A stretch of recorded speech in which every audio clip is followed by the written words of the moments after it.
Welcome to the first balanced data slate review of 11th edition. Now, there is a hell of a lot of things to go through in this video.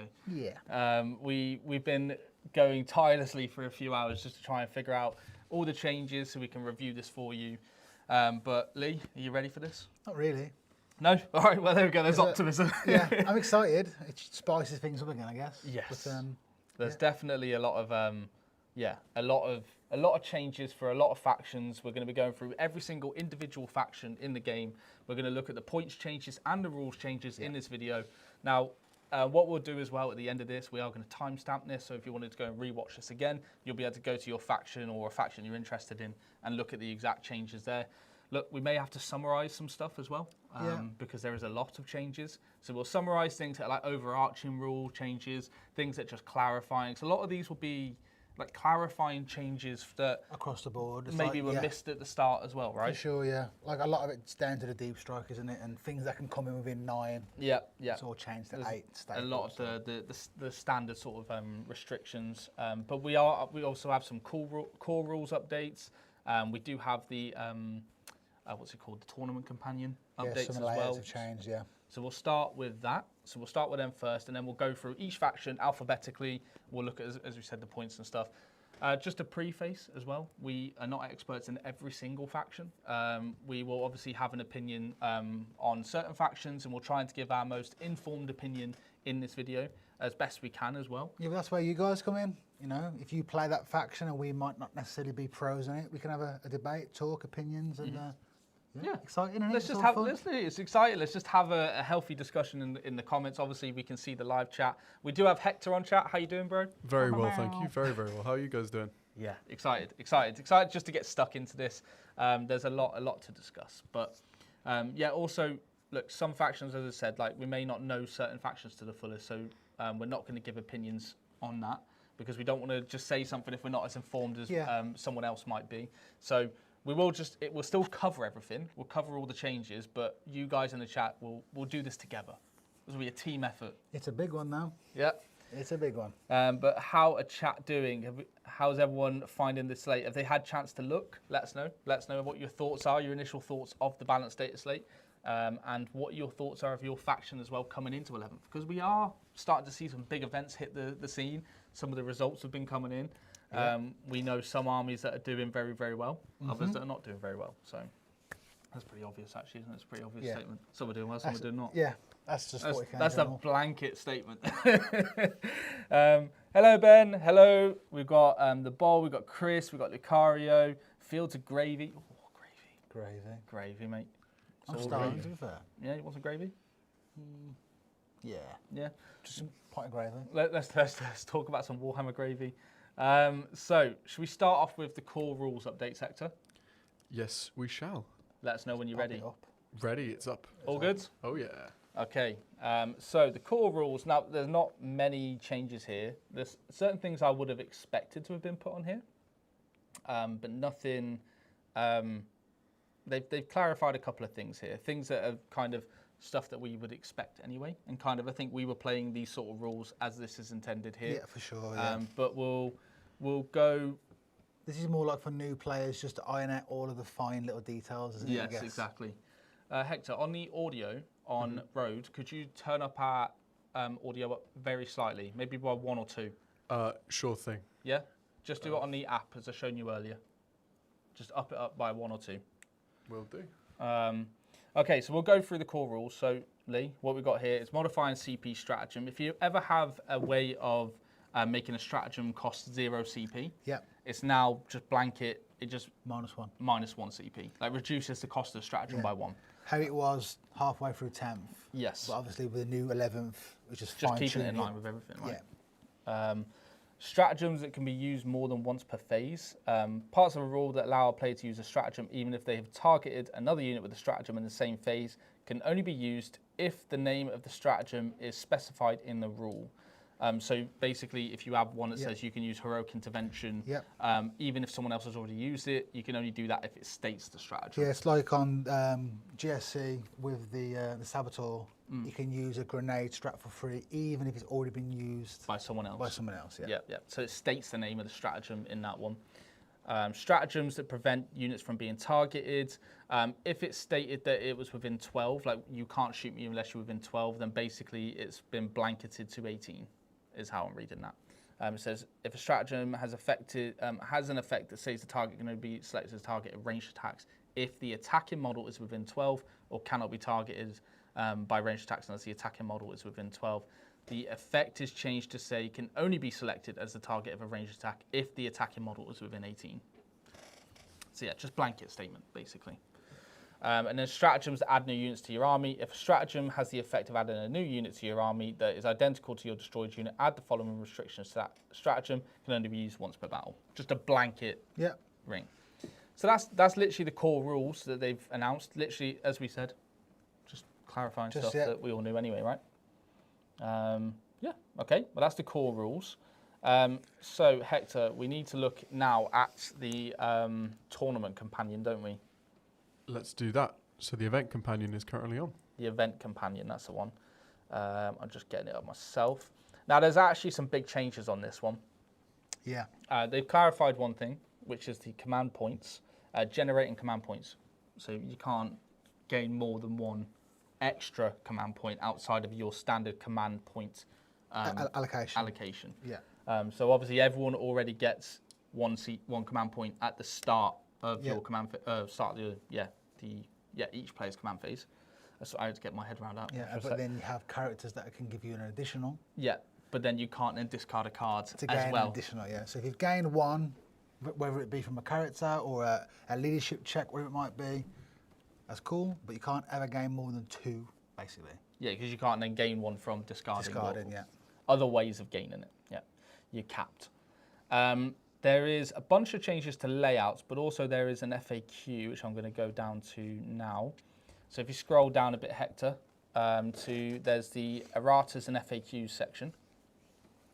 Past the designer's notes. Past all the designer's notes. Erratas and FAQs, yes. The chapter-approved mission deck. Yep, so for the purposes of scoring victory points, at the end of the battle, the same timing, is the end of the battle the same timing as the end of the 5th battle round? No. So this has now been clarified, and I know people have been playing it this way anyway, but this is now official. Official, yeah. If you have a way of scoring victory points in the end of the battle, maybe it's like take your opponent's home objective at the end of the battle, you can still get those 10 victory points on top of the 15 maximum from the battle round, exactly. Yeah. So you could get potentially, there is a potential 25-point primary swing at the end of the game for some and then missions. 15 for your second. Yeah, that's massive. Depends on the mission, because not all missions have end game scoring, but some do, which means those missions will be better off if they go second. They have a much bigger advantage going second. And then they've also applied a caveat here. So when a mission action places an operation marker and applies a status, e.g. decoyed, does removing that operation marker also remove that status? It's yes. So I'm not sure which mission. I'm pretty sure decoy's a disruption one. Hector, did you say? Decoy. For disruption. Disruption is... I actually have it here. Yeah, decoy and booby trap. Yeah. Death trap, sorry. It's death traps, yeah? Yeah. And the mission's called booby trap, innit? Mission's booby trap, yeah. So that's not decoyed. It doesn't have a name. That just traps an area. Yeah, that's where you do actions in terrain features. Yeah, I think decoy is definitely one of them. It's either that or it's smoke and mirrors. It depends on if the mission lets you remove the marker.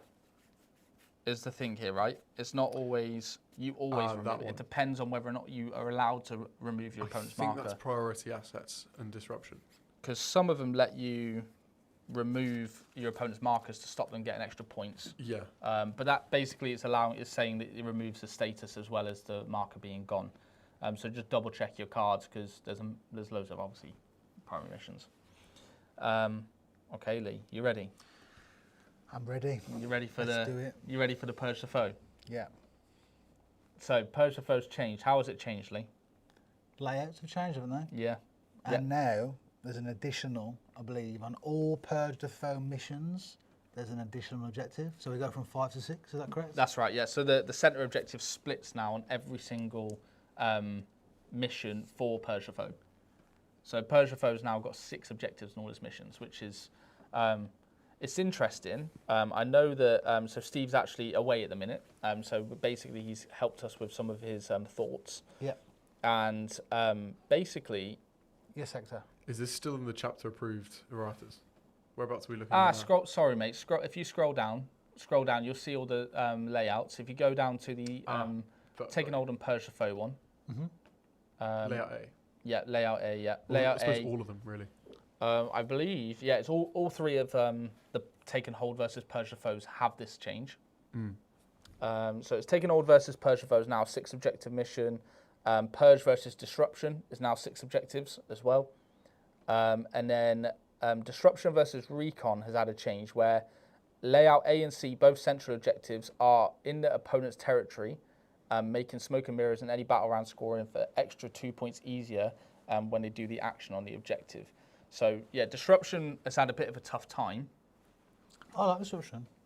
I like it. Yeah. It's fun, but it has had a tough time in terms of results. It's been probably it has been the least performed well. I think that's what it is. Like, I don't think there's anything wrong with it currently.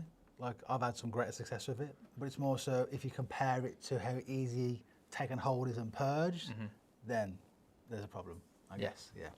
Apparently, audio is still quiet. Hello. Is it better? How's this, guys? Is this Yeah, better? if you keep testing the audio, let us know if it sounds a little bit better.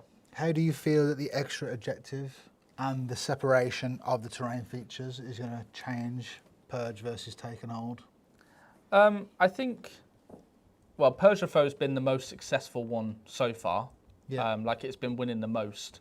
So I think with Purge the Foe against Taken Hold, hopefully this is going to help Taken Hold players a bit more into that. But I think that the difficulty, I think the main one here is more the Purge the Foe into Disruption, because now it's going to be easier for the Disruption player as well. Yeah, because a lot of it was like, do actions in the terrain features, let's say, and now with that extra objective being closer to the deployment zone, gives you some... But it also means that because Disruption, so if we look at the Disruption card, so Disruption versus, it's handy, I've got a deck in it. Is it booby trap? It's delaying action, so control 1 or more objectives for 4 and control 1 or more central objectives and 1 or more expansion objectives for 3 points. Now you have 6 objectives. Yeah. That's a big change. It's going to help the Disruption player a lot. For sure, Yeah, I like that. That's good, isn't it? That's good. And the other one we was looking at is obviously Taken Hold into Purge. So if we look at the Taken Hold one, so if I give you that one, mate, and then I'll look at the Purge the Foe mission. So what's the scoring parameters on that one for Purge? Immovable object. You control 1 or more central objectives for 3 VP from the first battle round, and then from the second to the 4th battle round, for each objective you control, excluding your home, it's 5. Okay, so yeah, So definitely going to help the Taken Hold into the Purge because they've got more options, right? Yeah, you get extra. It's 1 extra objective to score from. Yeah. But the Purge one means that they have basically the old Storm Hostile, because you get 3 points for you control 1 or more objectives you did not control. Yeah. So Purge does have a bit of like, okay, well now there's more options potentially, but as a Taken Hold player, you also have the option now to kind of be a bit more defensive in on different objective markers. Yeah. Also, it means because you have obscuring terrain, having the split objectives does help a lot more with hiding units. Because there's multiple terrain features now in the centre, which blocks a bit more line of sight. It's not as open as like you just touch it and you can see all the way through. Yeah, and it's easier for the Purge the Foe unit with that one, as it was, with just that one objective in the middle. Yeah. It's a lost cause, really. Yeah. I have to take it to score points, but you're going to score just for killing me off, and it's just like I have to keep feeding unit to play the primary. Whereas now, we've got a bit more flexor too. Yeah, exactly. I love this one. Yeah, you have that one. Exactly. But I think, like you said, it depends on. I know you said this off camera as well. Obviously, it depends on the factions. Yeah. And one thing that we'll find as we go through the MFM is a lot of the Purge the Foe lists that were doing very well have now changed to a different one. Typically, priority assets. So they've moved from Purge to priority as the typical change. But we'll obviously look at that as we look at each individual faction. So they've definitely tried to tackle Purge the Foe. Yeah. They've definitely tried to tackle that one. It's obvious with all the changes around it, and also tried to help Disruption a little bit as well. I'm really excited to try Disruption again. I've enjoyed it as it was, to be fair. I liked it. Will I play uppy downy disruption, so it's But- never been a problem for the score. Also, Uppy Downey's had a bit of a buff for certain factions, right? So it might actually help certain armies with the Uppy Downey mechanic Yeah, for sure. in disruption. Because a lot, like you said, like Grey Knights with disruption, Blood Angels, Angelic Host with disruption, Subterranean with disruption. Like, I mean, these are just a few. There's obviously more out there, but it gives you options that maybe these will actually help you a bit more. I'm really excited. I'm really, really excited to see how disruption does with this. Can we work out how big that gap is there? Let's say on the Purge the foe versus Taken Hold. It looks like 3 to 4 inches. Which layout is this? So this is layout C for Taken Hold Cool. versus Purge. They all look about 4 inches, 4 to 3 inches Between objectives. between the centre objective. Got it. Because each square is an inch. Yeah. Obviously, it depends on the point because it's all jagged, isn't it? So, yeah. What's your? Are you excited to play Disruption more now? I am, yeah. I did like it in the first place, and then I switched to Priority just to test it out. Yeah.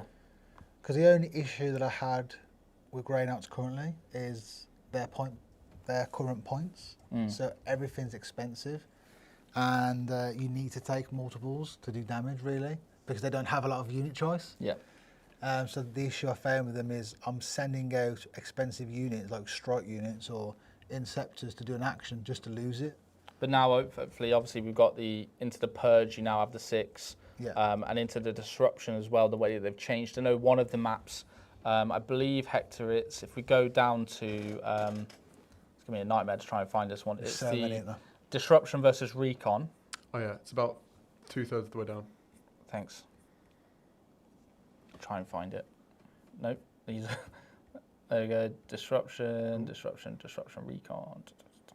About halfway, sorry, not 2/3. So I've almost found it. Here we go. Layout C and A. So C, if you look at the, the light terrain with the yellow terrain features on it next to the expansion objective that's touching the corner, that's actually moved from where it was originally. Before it was more out at an angle, wasn't it? Yes, it was more angled out, whereas now it's more closed in, which means you have a bit more of a staging point behind the expansion. Yeah. Because you can stay behind the light terrain and gain obscuring, but now you can touch the expansion. Well, actually, there'll probably be a line onto you. There's a thin line still.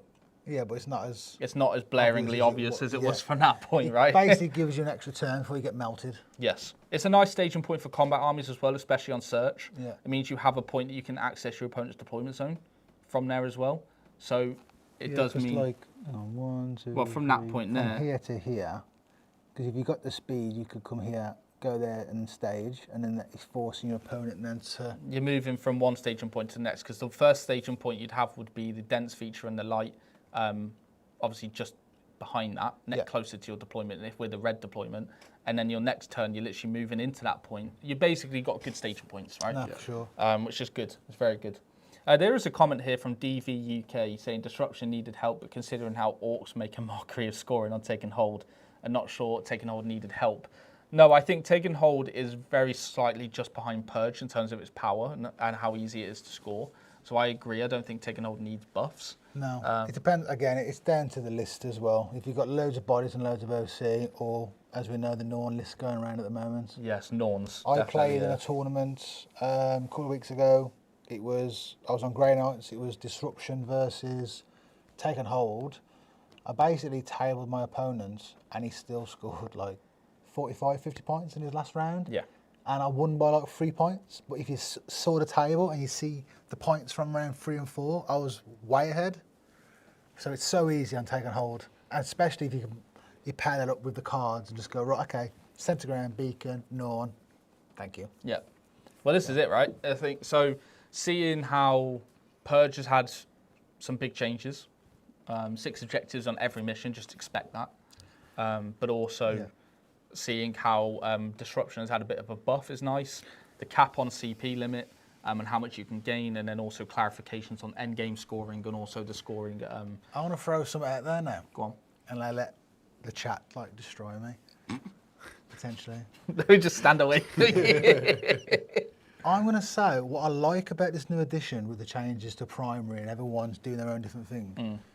rather than it just being the same lists that keep getting nerfed and changed and then reinvented, having the ability just to change someone's disposition to something else massively changes that play style. Yes. And I think that's an easier way to balance it, rather than just, take 10 points off that, boost that by 15, crack on. Yeah. Because all you have to do was drop a unit and the list's the same. Yeah. Whereas now, the list that you built that's doing absolutely amazing on Purge. Well, you'd have to change it, right, for the disposition. If Because they change that to priority, crack on, mate. Yeah. Well, we'll have to see how some of the lists change now, because I know, like, obviously, when we look at some of the assault and giving army-wide assault detachments, they've changed to priority typically, rather than purge the foe. So looking at that change overall, how does that impact fast-moving shooting armies? Yeah. Do they have to now just build more durable armies to sit and hold the centre, which is what priority typically encourages you to do, but then you still have that late game push onto your opponent's home objective. Yeah.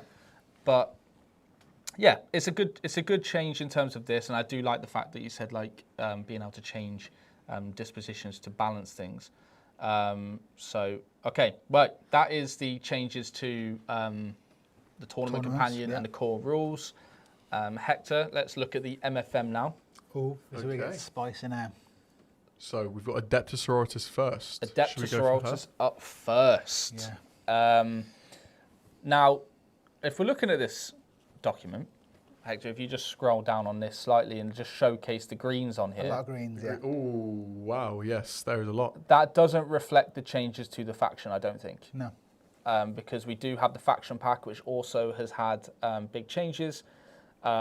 And they are mainly nerfs. Yeah. Well, they're all nerfs in terms of the changes on the faction pack. Yeah. So these are like your counters to some of the nerfs. Yeah.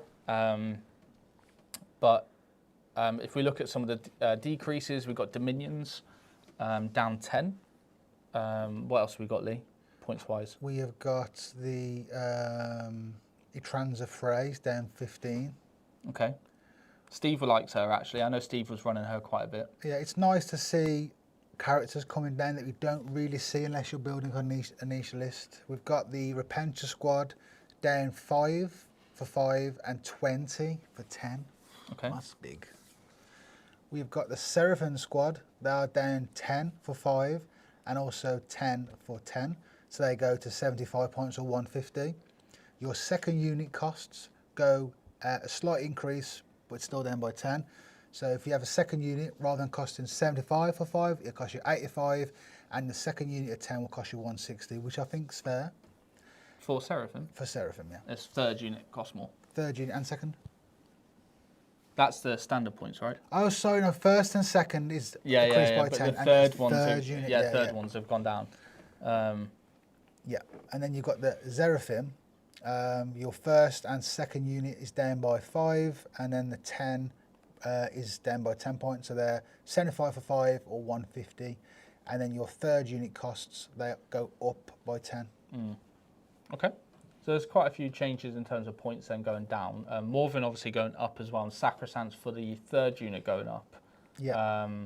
Now if we look at, obviously Morven's taken in every list, but she has been hit with nerfs in terms of the competitive lists. Yeah, 15 points is pretty big, but if you look at the other units that have come down, I don't think it's going to affect their list as much. It's going to wash out slightly, maybe. Yeah.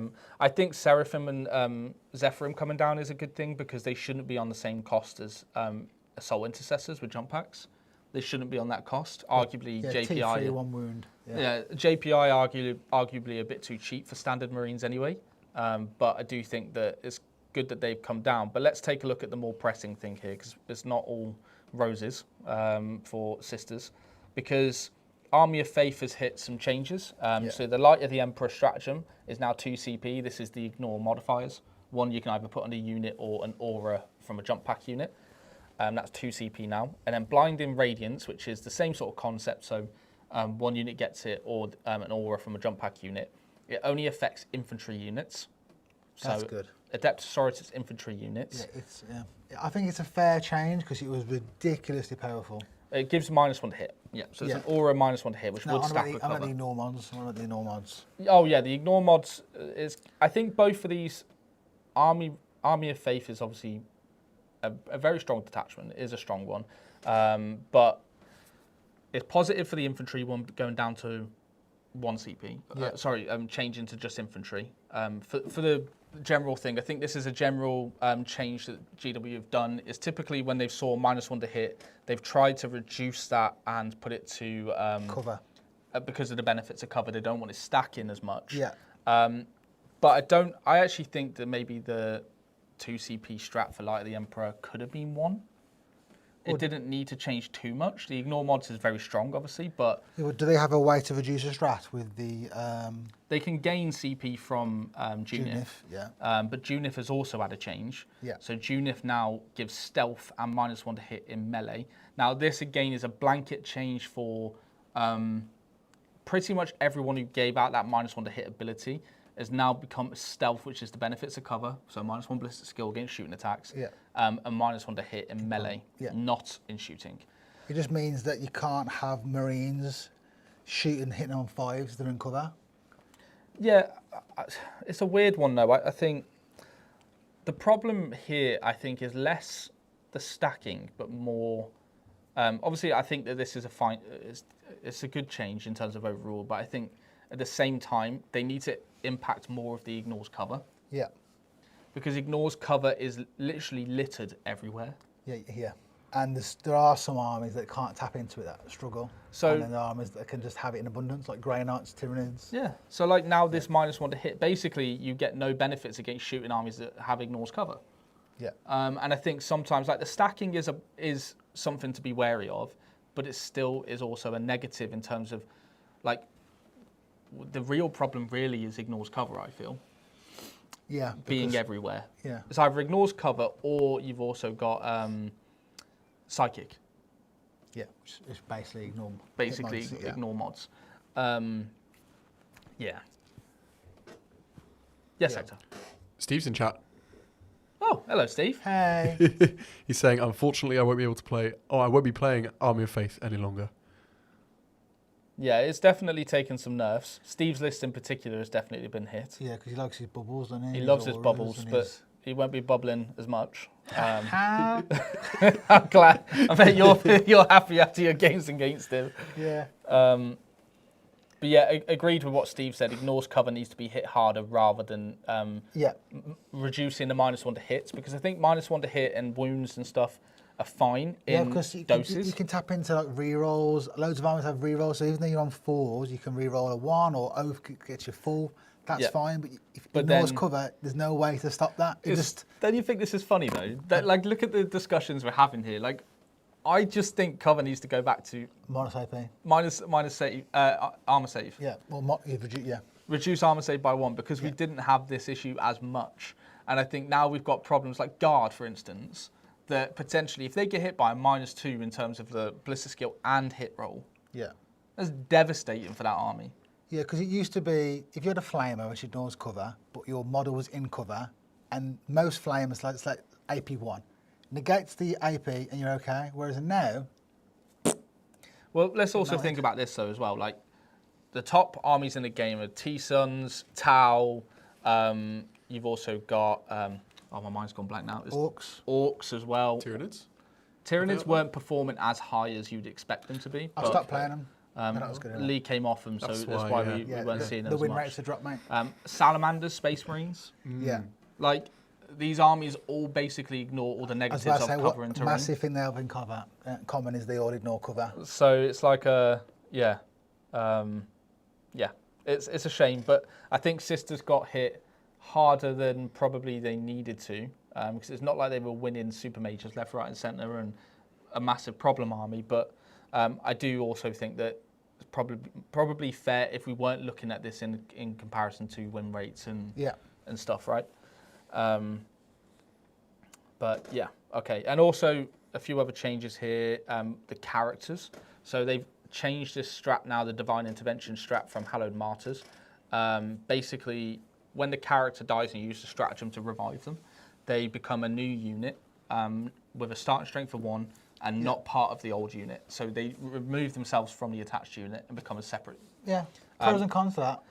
It's a good thing in the fact it's going to stop you from having things like your Hospitaller come back into the unit and revive the models again. It stops that healing mechanic being oppressive. but at the same time, I think that Necrons were probably the biggest issue with the healing mechanic. But this is still a good blanket change for the game. And they have done this as a blanket change as well to Necrons for their strat. There's pros and cons, I guess.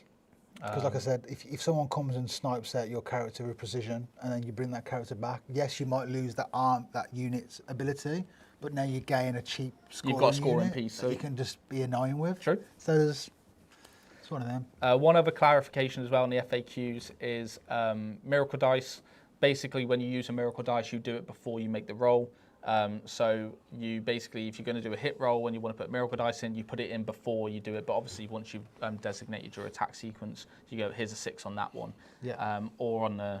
Or you can roll it CP and then put a Miracle Dice in. You can re-roll because at that point you haven't seen the result of the new dice roll. New dice you roll, have to have declared your re-rolling, right? Yeah. To bring it in. Okay, that is Sisters. Points-wise, obviously, as we mentioned, they've had a bunch of decreases. Steve, if you're still in chat, I'd love to know what your points have dropped on your Sisters list, if they have dropped, with obviously the increases on Morven going up. Be good to know if that is a significant drop on your army, or whether or not it just washes out. But that's Sisters. Sisters players, let us know. Obviously, as we said, it's not... I do think Sisters got hit a bit too hard in terms of where they are reflected in terms of win rates. Yeah. But yeah, it's more blanket changes that have inadvertently affected the army. Yeah, this is the first time we can actually turn around and say that points decreases and increases hasn't really changed the army. It's the massive effects to their abilities that have affected it now. Yeah. Because at the end of the day, yes, they're only T3 models with 1 wound, so they do rely on those abilities and auras to allow them to punch up. So, yeah. It should be a tricksy army, those Sisters. Yeah. So Hector, let's go to the next faction. Custodes. Adeptus Custodes. Adeptus Custodes, we're on it. Okay, so points-wise, just going to scroll down past. Oh, actually, sorry, before we go, let's just quickly mention about Sisters. I forgot about the detachments changes. To DP and... DP detachment changes, yeah. Perfect. So thank you, Ghost. Don't worry, I just saw it as we went down. So changes to disposition-wise, brings the Flames now a 2 DP detachment, but priority assets, not 3 DP. So that is one of the assault, obviously the assault detachments. And then you've also got Penitent Host has gone from taking hold to purge the foe. He's had loads of changes to the enhancements as well. Points come down, but also changes to the points on Repentia coming down, because they're obviously a big player in that detachment. Then being purge the foe, be interested to see if people actually take it. But as far as I'm aware, I remember the detachment rule not really working very well because of the timings and also the way that it only affects Repentia models. So it's kind of like it's one of those skew lists where you're building into Repentia to really get the most out of it. But it is 2 DP, so maybe you look at one of the 1 DP combinations. Then you've got the Sanctified Orators has changed from Purge to Disruption. So that one's the one where you have the Hegemon effects enhancement. That's also changed from character unit to character model. So only you can put it onto like non-epic hero units, basically. So Morven wouldn't benefit from this enhancement anymore. Okay. Okay, back to Custodes then. So let's go to Custodes. Right. Are you doing the updates first or the manual first? Let's do the points first. Cool. Start with the A's, eh? Yeah, go on then. What's the points here? So we got Alea is down by 10, so 55 now. Then we have got the Custodian Wardens for your first unit. Unit of 4 down by 10 to 200 points. Unit of 5 down by 10 to 250. Your second unit cost, there's again another 10 points for 4 and 5, so they go to 220 and 270. Then we've got the Venatari. Your first to second unit cost is down by 10 for 3 to go to 150, and then a unit of 6 is down by 120, so 300 points for 6 of those guys. Pretty spicy. Your third unit cost, however, you will get an additional 10 points on attack, so they go to 160 for your third unit of 3 and 310 for a unit of 6. And there is a points to their war gear, so it's 5 points if you want to take the lances. Okay. So that can get pretty Pretty pricey. Detachment-wise, the Might of the Moritoi detachment, I hope I pronounced that right, is changed from Purge to Take and Hold, which means when you combo that with Shield Host now, you have a choice between Purge and Take and Hold. You're not just forced to play Purge. So I think maybe the Custodes list now become just a Shield Host with Take and Hold disposition. I know Steve likes to play the Tyranids Hammerblow. I know he's been playing that a lot with the splitting the Terminators and Shield Host. That's very horrific to play against, but having the priority assets as the option, I know he's been really enjoying that with Custodes, especially because you can have individual Terminators run around doing your actions and stuff. But then the Might of the Moritoi being taken hold, maybe people are going to go back to that, or people are playing that and Shield Host quite often anyway as the options. But even having Lions of the Emperor and Might maybe as 1 DPs getting the take and hold. Like we've looked at this before, is actually taking a 1 DP detachment just for the disposition. And because Purge the Foes maybe hit some roadblocks because of the changes, maybe taking hold becomes more of an option for the Custodes player, especially being relatively durable, the 4+. It was like me on the Grey Knights. Like I took a 1 DP detachment, didn't really use the detachment rule, but it allowed me to tap into disruption. Yeah, which is cool. All right, cool. So yeah, that's we do have a change here as well to Lion of the Emperor. The Adomitus. Dominant Mortis. Dominant Mortis. So have a look at what that does. Yeah. So it was a enhancement, and it's gone from 20 to 30 points. So that was obviously going to be a spicy one. That gives the Shield Captain improve the strength of melee by 3 and add 1 to AP and damage. Okay, it seems fair. So it's gone up a bit more. And then in Shield Host, we have a change to 5 points decrease on the Hall of Armories. Is then by 5 points on the enhancements. So Hall of the Armories, which is +1 strength and damage. Okay, cool. People are saying the audio is still way too silent, but then we've got people saying that it sounds okay. Well, turn it up then. Can you hear me now? About 80% of people are saying it's fine. And the 2 people that said it earlier were like, oh, sorry, my TV was just quiet. Right, okay. Well, look, if it's still a problem for the majority of people, look, we'll definitely fix it. So, yeah, apologies if it is quiet, but we will try and fix it if it is for everyone. So, yeah, that's the changes to disposition. Now, I know Steve has said to me on his document he sent me. So, Custodes, wherever they are. Steve is very excited to actually play Custodes. He's definitely been really enjoying Custodes, and he's been, like I said, he's been playing more of the Shield Host with Tyranids detachment. But then he said there's also bikes have lost frame. So makes sense because you can model them with a spear and be like, yeah, I'm going to go for a jump charge. Yeah, exactly. So yeah, the bikes definitely probably didn't need frame, but yeah, it stopped some of the jank that you could have done with the bikes. Okay. I don't believe that says anywhere on the rules update. I think it's just because they're not mentioned on the frame part. Oh, okay. I think that's why Steve's told me that. I see. So yeah, but Steve said we're going to be doing a review of Custodes in a few weeks. So we'll be doing like a bit more of an in-depth one because we're going to be going to the Newport GT, and we're going to be doing like a series on like preparing for it and stuff.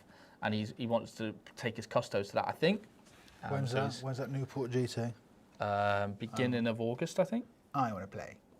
So yeah, it's definitely going to be an interesting look at Custodes, I think. Right, that is Adeptus Custodes. Admech then, eh? Admech. Yeah, here we go. Got loads of green. A couple of reds. Let's have a look. Sorry, I needed Steve to help me with this one because I'm not really caught up on Admech as much. But he said stuff that I can't really repeat. No, he said that no significant rules changes for Admech. Mobile's been added to call, and the other new lady, what's her name? Thulia Guild. Thulia Guild, that's the one. That's the lady. Thulia Guild. Gotta love Thulia. Lots of units getting the army rule, it sounds like. Yes. Did they not have it before? No, so some of the units didn't have the army rule. Basically, they had, like, you had to take a detachment for the robots to get it. I know Steve loves his robots, so we're definitely going to be putting them on the channel once he gets his robots all sorted. But yeah, there's definitely like all these data sheets. So Belisarius Core, Corpuscari Electro Priest, Cybernetica Data Smiths, Fulgurite Electro Priest, Castellan Robots, Tech Priest Dominus, Tech Priest Engineer, Tech Priest Manipulus, Techno-Archaeologist have all got the Indoctrina imperatives. The Radzone Cohorts detachment has changed. So Battle Round 1 section, you change it from taking cover section is the unit's battle shocked, and on the 5+, the unit suffers D3 mortal wounds. Skitarii Hunter Cohort, also the Stealth Optimization Detachment rule, has got the Skitarii Infantry, Skitarii Mounted, and Iron Strider Balatari have Stealth, which is the benefits of cover. Yeah. Points changes, what we got, Lee? So we have got coming in for 6 points on your Kataphron Destroyers. They have gone down by 10. So a unit of 6 now is 200 points rather than 210. Okay, 10 extra points. 10 extra points. So you gain 10 extra points there. Your Iron Striders, they are for a unit of 3. On your first and second unit, have gone up by 10. And on your third unit, they've gone up an additional 10. So it'll be 265 if you want to take a unit of 3 of them. Or a third unit of 3, rather. We have also got your... the Cerberus Raiders. Cerberus Raiders, they have gone down by 10 points for 6. And the Sulphur Hounds as well. Sulphur Hounds have gone down for 10. We have got your... Astarii Exterminators. The the Astarii Exterminators. Astarii. Yeah. Astarii. Scroll up. I missed that one. There you go. Astarii Exterminators. And the Kataphron. The Kataphron Breaches is the big one, because Breaches are very good. Yes. Them going down 10 points. And then an additional 10 points for the 5. Breaches are down 10 points for 6. We have got the Skitarii Vanguard are down by 5 points for 10. Anything else that I've missed? I think Scorpius Dune Rider is down 10 points. Yeah, but for the 4th unit, down has gone up. Up by 10 for the 4th unit. But the Scorpius one is the transport, so that's why you can take 4 because it's dedicated. Yeah. It looks like the Cybernetica Data Smith now also has got a new ability saying Data Severed. If there are no Castellan robot models in this unit loses vehicle and it has infantry. So that kind of stops it from like dying when it's attached to the unit and then still keeping the vehicle keyword. Yeah, so depending on how you build your list, you could probably squeeze in an extra unit with these changes. Potentially, it depends. I think because the Iron Striders have gone up, to be fair, so it might balance back out. You may just get an extra enhancement, or maybe you can wiggle room, like having a couple of tempo. I don't know what exactly that offers a AdMech list. I'm not going to pretend to know exactly how an AdMech list would wash out because of that, but it's definitely. Oh, is this working now? Here we go. I need to get the dispositions up on these, and we can have a look at what's changed for them. That's Aeldari. That's a different army. Can't see any changes here. Adeptus Mechanicus. So Halo's Creed has changed from Purge the Foe to Priority Assets. Ah, yes. So Halo's Creed was one of the 3 DP detachments. That's been changed from Purge to Priority. That's the other change here. Right, that is Adeptus Mechanicus then. So, who's up next, Hector? Next up, we've got Aeldari. Aeldari. Green. We've got loads of changes. Should we go through the points then? Let's summarise the points. What we got? Autarch is down by 10. Autarch. Autarch, here we are. The Autarch. The Autarch. Autarch, man. It's the All-Starch. The Autarch, The All-Starch. That annoying geezer is down by 10. Yeah. We have got Sky Reavers are down by 5 for 5 models, and they're down by 10 for 10. Shining Spears, 3 models down by 5, 6 models down by 10. Warp Spiders, okay, so they are down by 10 points for 5 on the first and second unit cost. If you take in 3 of them, this is where it gets a bit tricky. They are down by 5 for your third unit, but they go up by 5 if you take 10.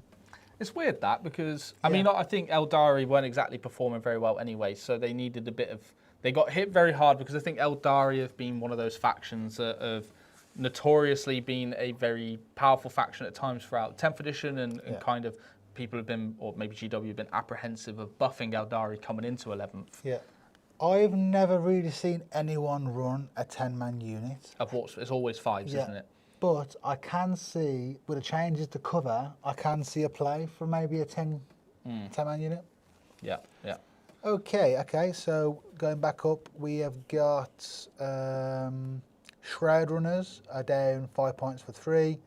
Your War Walkers, if you're taking a 2-man unit, it's down by 10. Wraith Knight is down by 30 points, which is a big old chunky. If you want to take a second one, it's down by an additional 30 points. We have got the Way Leaper is down by 10. Avatar's down 15. Not bad at all. Farseer is down 5 points. Skyrunners are down by 10. Skyrunners is interesting because the really powerful list that's been doing, or the really powerful combo for Aeldari is the mass bike list. Yeah. With loads of bikes, loads of wind runners, Wind Rider host, I believe it is. Yeah, because it's rapid. It's rapid. It does a lot of damage as well. A lot of damage. So loads and loads of shots as well. But I think Aeldari probably needed some kind of the points adjusting back to their position, but at the same time, it's one of those factions that you're always wary of, isn't it? Because it's like, how far do you take Aeldari in terms of making their like Warp Spiders is a great example as a mission play unit. Certain dispositions, how does that affect them playing that? Yeah. Do Warp Spiders become too good as a move in an action unit and just throwaway unit?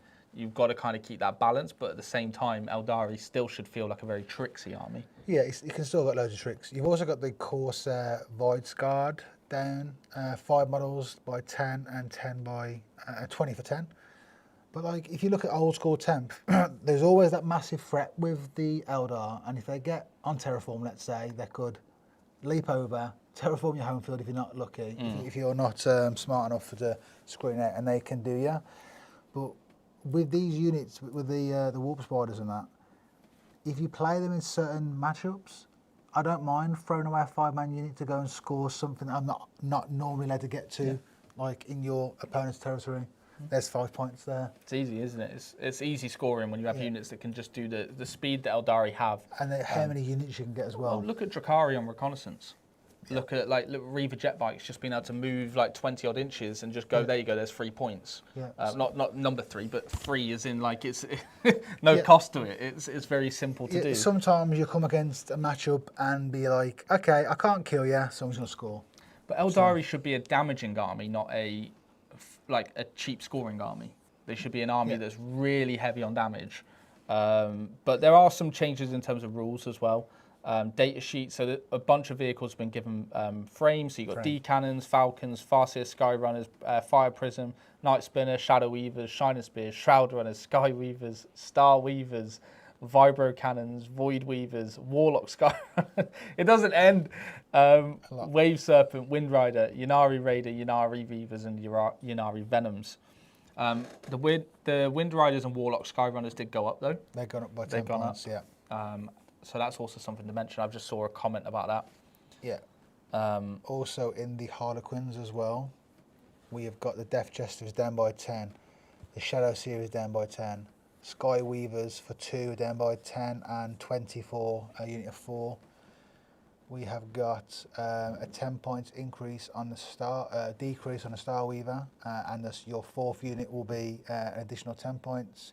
Ynnari Raider down by 10. We've got a Venom down by 5. There's changes absolutely everywhere. Well, I think overall there's obviously a bunch of things going down for Aeldari, but also the one thing that I was hoping to see is actually the Harlequins unique keyword taken away, so that you can have Harlequin detachments allied with Harlequin detachments, because at the minute you can't actually make a double Harlequin list. You have to ally Harlequins effectively with other armies, rather than them being like you take a full Harlequin list. But interesting disposition changes. So Warhost has changed from Purge to Reconnaissance, which I know a lot of Aeldari players will be happy with, because Purge to Foe didn't really fit with their playstyle, because they're not as durable as they need to be for something like Purge. Yeah. but actually having reconnaissance, like we just mentioned then, means that you're going to be able to score very easily for them.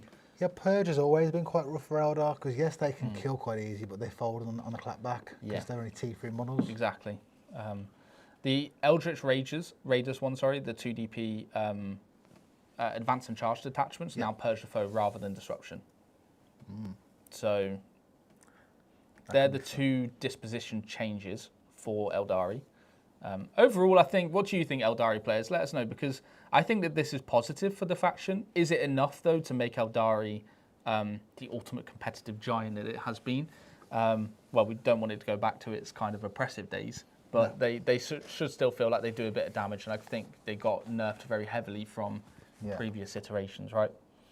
But it'll be interesting to see what people think on that, especially if you're playing Aeldari. And I think that speaking to Aeldari players, seeing a Warhost of Reconnaissance does seem like a lot of people will be happy with that as a playstyle. Yeah. But I think that's it for Aeldari.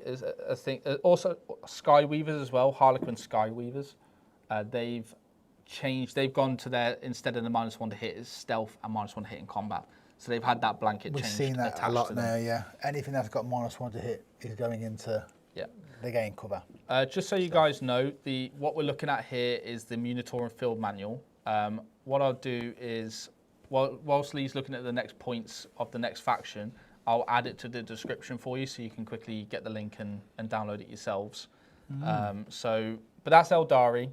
Let's move on to the next one, which is Astra Militarum. Yeah, again, loads and loads and loads of point changes. Just summarise them of what we've got going down. So we've got the Bane Blade down by 35, a second unit of Bane Blades down by 20, Bane Hammer is down by 35, second unit down by 20, Doom Hammer is down by 35, and again, second unit of it's down by 25, Kree Command Squad for 6 models are down by 5, Lehman Russ Commander down by 20, on your first and second unit, and the third and fourth, or third unit plus, sorry, is going to be 20 points. There's going to be a 15 points increase, though, if you are taking the Demolisher battle cannons on those. So I guess, you know, effectively, if you're taking that weapon, it's only down by 5. We have got a Tempest Command Squad. No changes to the first 2, but if you're taking the third unit, it's going to be a points increase of 10. We have got Shadow Sword. They're all the Bane Blade variants going down. Yeah, Bane Blades, just everything's down by basically 35. Taurox is the download for 1. Taurox is down for 10 points. We've got literally... Scions down. Scions down. Hellhammer's down. Kaskin down. Kaskin down. How much are the Kaskin down by? 10. Okay, Kaskin down by 10. Yeah, 10 for the first and second unit, and also a third unit cost is down by 5. Okay. So yeah, not really much points tax. So there. Scion Command Squads get more when you spam them on the third unit. Yarek's gone down as well. 10 points. Yeah. Chimera's down by 10. Yeah. We've got the RSVs down by 10. Cadian Command Squad down by 5. Yeah. Yeah, I think, so look, let's talk about the pain points for Astra Militarum players, because I know the Guard community itself wasn't very happy with the changes on the initial launch of the army. Now, obviously, the pain points are the fact that Battle Shock impacts them very more so than a lot of other factions, because their army rule is nullified as soon as the unit becomes Battle Shocked. In 10th edition, you could do the orders before you were Battle Shocked to give yourself the leadership buff, which you can't do in this edition because of the ordering of Battle Shock and command abilities. So yeah, it's rough, that is. That kind of, I was hoping to have been changed in this data slate. I think that would have been a nice change for the faction to at least make it feel a bit more like it has an army rule. Because even then, it's not guaranteed that you're still not battle shocked. You still could not have but just having the timing of it would have been a bit better. Yeah, because for the best part, you want like 7+ leadership. Yes, exactly. Sevens for the most part. Tyranids come on. If I lose a roll off and I'm going second, I'm battle shock in turn 1. I'm shadow in turn 1. Yeah. And then you're on 9s basically. Yeah. You're just lost it, yeah. Well, I think Tyranids is a tough matchup for Guard because of shadows, like you said. Yeah. But I think the other pain point as well was the increase in cost of your regular line troops, so like your Cadians, your Catachans, Death Corps, etc. And that was primarily because of the list that were doing very well with the infantry spam horde lists. In 10th edition, but in 11th edition they did that as an initial change coming into the game. So seeing no changes to infantry squads coming down, especially with how the faction's been I get doing. that. Like I get why they're doing the change because it was a problem, but primary isn't the same anymore. Like you don't need to It's have... one of those that felt a bit preemptive, right? Rather than actually just letting it. However, like Guard still, like there have been top players that have done very well with Guard. I've actually been playing Astra Militarum and wanting to play that on the channel. It's an army that I really have been enjoying playing in practice games. And I found the army does have hitting power. Oh, yeah. But at the same time, I do see the pain points that people are bringing up. And I do think that the army rule definitely needs to be kind of adjusted to how the battle shock works in the game. You just got no detachment rule, army rule. No, it makes sense thematically. If you're battle shocked, you're not going to be taking orders. But at the same time, it's still a game that you should be able to achieve and do well in. And you shouldn't feel like you're limited just because of thematic rules at times. This is the debate of thematic rules versus... obviously actual rules, right? Yeah. But yeah, I think that would have been a good change, but it's a shame that they haven't actually done that. They have changed some of the ranges. So like tripwires enhancements changed from 9 to 8. Reactive command enhancements changed from 9 to 8 for combined arms. Yeah. They've given frame to a bunch of vehicles. Look, I'm not going to read them all off, but they've given an absolute, pretty much every vehicle, all your Lehman Russ variants, your Rogue Dawn variants, your Aegis Defense Line, most importantly. The Bane Blades variants have all got it, Chimeras, etc. So all your tanks basically got frame. Yeah. So frames been given to a lot of vehicles now. They basically missed a bunch, I think, from the original version. We've had a change to disposition in the mechanised assault. It is now reconnaissance. Oh, yeah. Okay. Yeah. What was it before? So it was... Let me go down to Astra Militarum. Nope, that's Imperial Agents. That's Agents of the Imperium. Nice. Brilliant honour. Brilliant arm. Actually, that's interesting to come on to them later. So Mechanized Assault was Persia Foe, it's now Reconnaissance. Yeah. So that's more of a recon list. Combined Arms is down. Combined Arms is now 2 DP. Interesting. I see that, yeah. Interesting. That's 2 DP as a detachment. I think that will be probably one of the primary ways to play it. I've been loving Siege Regiment. I think for me, Siege Regiment has been a really, really strong detachment. That combined with Designation Force, I believe it won an event as well. That is a really strong combination. But actually seeing Combined Arms go down to 2 DP might breathe a bit of life into the faction in terms of competitive results, because it was the primary way of playing it outside of Grizzle Company. This gives you lethals, basically, on your army. What would you combine that right with targets. then? So if that's a 2 DP, tapping to take and hold, what would be your 1 DP, you reckon? Bridgehead Strike works naturally well with it because then you're buffing your Scions. So if you wanted to take a Scions build, I think that works quite well. Yeah. But also the Designation Force, I think, is a very strong detachment just because of the ability to have like infiltrating Sentinels. Oof, Infiltrating Sentinels is good. Yeah. So having 2 of those in a unit and then infiltrating 2 toughness 7 wound models. Yeah. I like it. It means that you can start to get like push your opponent in a bit more. Also, reconnaissance is a good option. Maybe reconnaissance works well with combined arms. I know reconnaissance is a very good detachment when you have lots of units, but then that would also work well if you had cheaper units of infantry, right, or cheaper infantry squads. Nice, spicy. That's Guard, though. That's Guards. So, yeah, look, Guards, I know it's not everything that we wanted in terms of a faction wanting maybe the army rule to change and maybe some decreases on your infantry, but I don't think it's all doom and gloom. I think Combined Arms is definitely going to be an interesting. Now it's 2 DP. How does that change your list? Are you guys going to start to look at Combined Arms? I'm definitely going to give it a look. But I've fallen in love with Siege Regiment. I think it's so fun. You just get to pick 3 units and it's like artillery shell shooting. Yeah. It's such a thematic list, Siege Regiment. But Combined Arms probably now will be probably one of the main ways to play the faction, I can imagine. Templars. Oh, is it Templars next? It's Black Templars now. Black Okay, Templars. well, this is also an army that really needed a bit of help, I think. Should change the name to them. Black Bin Liners. Yeah. Bin liners. Yeah, they. I know Steve said he wasn't very impressed with this army when he played it as well. This is also one of Steve's army, so let's take a look at some of the points on these. Saying that though, with the changes to some of the layouts, maybe there's play now? Potentially? I'm just trying to give them some niceness. I'm going to preface this here. The Executioner going up hits them a bit harder than most armies. I literally just saw that. Like, they don't really have any shooting, so to increase their main shooting I get platform, it for Space Marines, but they probably could have left Black Templars once alone. Yeah, they get the built-in rerolls, don't they? They do when you're near Templar infantry, but now they're going to be taking a 20 points increase on a Repulsor Executioner per one. So Templars lists that were struggling, the way that they were being held up, like the most optimal ways of playing them was with multiple Repulsor Executioners. Now the list is going to go up probably like 40 plus points potentially. Yeah. Hellbrett coming down is nice. Yeah, especially if you're taking the heavy laser destroyers as well, yeah. Empress Champion coming down is nice, and a Grimaldus has come down. Marshall's down, yeah. So Marshall up, sorry. Marshall's Up if you take a third unit of 10, so he goes up by 10 points. Ah, I see, yeah. Who's the other ones? We've got Inceptus. Incept going up is probably a good idea. I know this is going to be standard Marine looking at this one, isn't it? But Chaplain Grimaldus coming down 10. Crusade Ancient coming down 5. Aggressors are down by 10 for 3 and 15 for 6. Yep. But again, they're more standard kind of Space Marine opposed to Templar. Yep. Have they changed any of the dispositions for Let's them? have a look.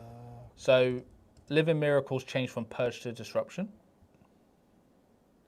It'll be interesting to see how that works out with how Disruption's going to do into certain things. I know the problem is Disruption into Purge, the matchup allows you to get points for the Purge player if the Disruption player removes units that you've marked for your, I believe it's not Consecrate, but it's similar wording, isn't it? It's when a unit is left the board that you've selected, you get to pick 3.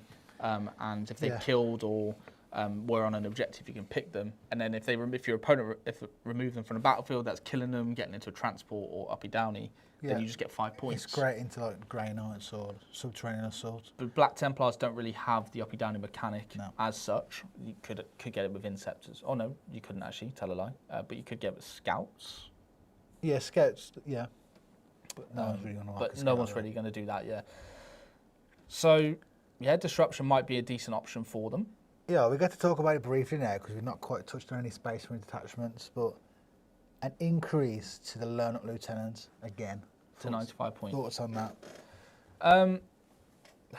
It's a weird one, isn't it? Because his ability is picking an objective to get the reroll once to wound up, I can see why that's strong for standard Marines. For standard Marines, but Black Templars, like, they don't get the benefit. Well, this is the hope, right? It's like because we have the separate points cost now for each faction, you would hope that they would look at it from the perspective of.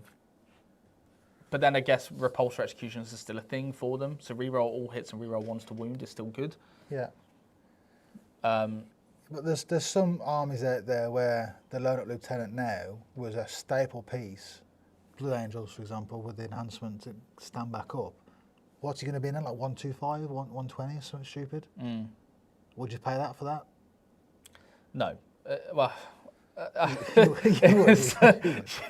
You probably would still pay it, but it's a heavy tax for it. Yeah. I get it, though. I get it. I can't cry about it. Like, I do get it. You like Dante around with one Vanguard? Yeah. Just trying to squeeze him in. And one leg. Yeah, half a spear. But so all Templars characters have come down in points, but then the increase on Repulsor Executioners just washed that out. Wash it straight away. And you're still taking an increase on lists anyway, because you're not probably taking all of these characters. So Templars lists are going up, which doesn't really make sense considering where the faction is. Yeah, it's crazy. A lot of their, like, any way they can tap into some half decent shooting has like been crippled. Like even your eradicators with heavy weapons. I will say this though, I think Black Templars, the changes to Templars needs more to come from rules of detachments, rather than changes to points and dispositions, etc.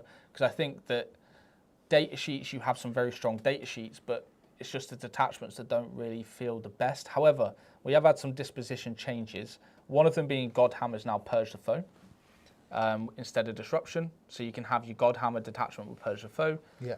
And then obviously, as we mentioned, the Living Miracles Disruption rather than Purge. Have they changed any of the other detachments for them? Ironstorm is taking hold rather than purge. Subversion assets is disruption rather than reconnaissance. There's some changes on Vengeful Hosts enhancements. They've gone up, they've increased. Yeah. That's just showing that Vengeful Host is now a detachment because it's like came out yesterday or it's coming out the today. Vengeful Host is the jump pack detachment. Yeah. It's the jump pack detachment.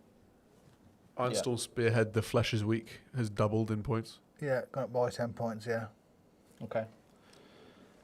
Firestorm, so this is a big one. Obviously, we'll talk about this more with Space Marines because that's the big one. That's changed to what's it called as well now. The Spearhead's changed to Taken Hold. Yeah, that one's changed. Firestorm has changed from Purge the Foe to Priority. Task Force has changed to Reconnaissance. Yep. So I think with Templars, unfortunately, they've took a bit of it's similar to Sisters, right? As they've took a hit when they're not exactly a top performing army, but they've been hit because of other impacts from the game, either being core changes to the game or the typical builds with your rep X's, etc. Yeah. So, yeah, was kind of hoping that they would have. No, I know people are saying like they're just completely nerfed, but like they're still playable. You just really need to find what disposition works for them and play into that. Well, now, you had Purge the Foe, I guess, before from your Living Miracle, so it depends on whether or not. Well, that's changed now. That's what I mean. But you used to have Purge the Foe on that, but it's gone to Godhammer. But you've got it on Godhammer as Purge the Foe. Yeah. So is that going to be a buff, or is that going to be? I still don't see the problem with Bastion being 2 DP for Templars. I mean, Horde units necessarily have been nerfed in 11th edition anyway. Yeah. So, but yeah, it's a sad day for Black Templars, I guess. I don't really know what else any positives for that. I don't play the faction as much, but I still look. You can still do well, even if we're saying that these aren't great changes. You can still do well with the faction. Obviously, it feels bad when your army's taking hits when it shouldn't be taking hits, and I can only sympathise with you if your army has gone up because of that. Hector, my friend, who is up next? Blood Angels, isn't he? Next up, Woo! we My have leg's on the fire, big you know. boys, the Blood Angels. Why was my leg on fire? Singed all my hairs off. It's because we've got this. Yeah. Just got a bold patch on your leg now. I had trousers. I've got shorts now. Yeah. Right. So Chris said, "Let's not just dive into straight doom and gloom, guys." Yeah, exactly. Like it's just because your army's taking nerfs. Like there are still ways to make your army work. It's just going to be a. Like I've said this off camera to Jordan. I've said it on a few interviews on the channel. I actually like it when my army takes a little bit of a hit, because it gets your head into thinking, right, how can I make it better? How can I make it good? I like playing armies with pain points. That's why I've been playing Grey Knights at the moment. Yeah. Because they got just terrible. I wouldn't say they're terrible. I love them. Yeah. Yeah, just the points cost. So like, how can I tweak my play style into an elite army and make it work? And it's fun. So point changes aren't necessarily bad. Right, Blood Angels. Are you ready? Here we go. I can't see much. It's the typical Marine changes, I think, for points. There's no points to the actual Blood Angel units. Yeah. It's just your lieutenants. It's the standard Space Marine changes. Standard Space Marine. Same with the detachments as well. Nothing changed for the detachments. You've got to change to disposition now on your first company task force, but that's just against. That's a standard one. That is. Yeah. It's just Yeah, all Blood Angels. That's a bit boring, isn't it? Yeah. Yeah. I just feel like that. I thought Blood Angels were fine, personally. I didn't think we needed any next crazy buffs. Move on. I do like, there is some clarifications though, some really good ones. And I think one of these is, so Angelic Host Detachment, now you can use your detachment rule in the first turn, which means you can take your unit off and actually bring them down first turn. That's changed across the board, hasn't it? Like, typically has changed across the board, not everything, but typically. Yeah. Typically has. But this is good because it just lets you actually use your uppy downy detachment. Like your Grey Knights will have this ability on them as well when we come to them. But yeah, having uppy downy onto Inceptors turn 1 is a massive threat. Yeah, of course. 2 units of Inceptors is very good. Now the big one, the big one here is the Sanguinal. Because this was poo. This was poo. The fact you couldn't move after you did your Sanguinal's miraculous savior. He came in, saved everyone, went, I need a break, guys. I'll catch up with you guys later. Yeah. That's literally what he was like. Now it does not prevent this unit from being eligible to move, which is, yeah, it's. So the change now means you can deep strike into combat with his ability, and before, if you'd done that, he couldn't move in his movement phase. Yes, because it was done in the charge phase, so it restricts. Because when you use an ingress move or you come in from ingress, you basically can't make a move until the next charge phase. So the next charge phase would have been your next, or if I'm a Blood Angel player, my next charge phase. So that means I skip the movement phase. I can't fall back. I can't make a normal move or whatever it might be. Yeah. Now it doesn't restrict you from being able to do that, which is great. So yeah, it's. Let's just hope it survives, eh? Well, there's always that, especially with the change to fight first. I guess it's not, but because of how engagement range is, it's quite nice how you can use the Sanguinor.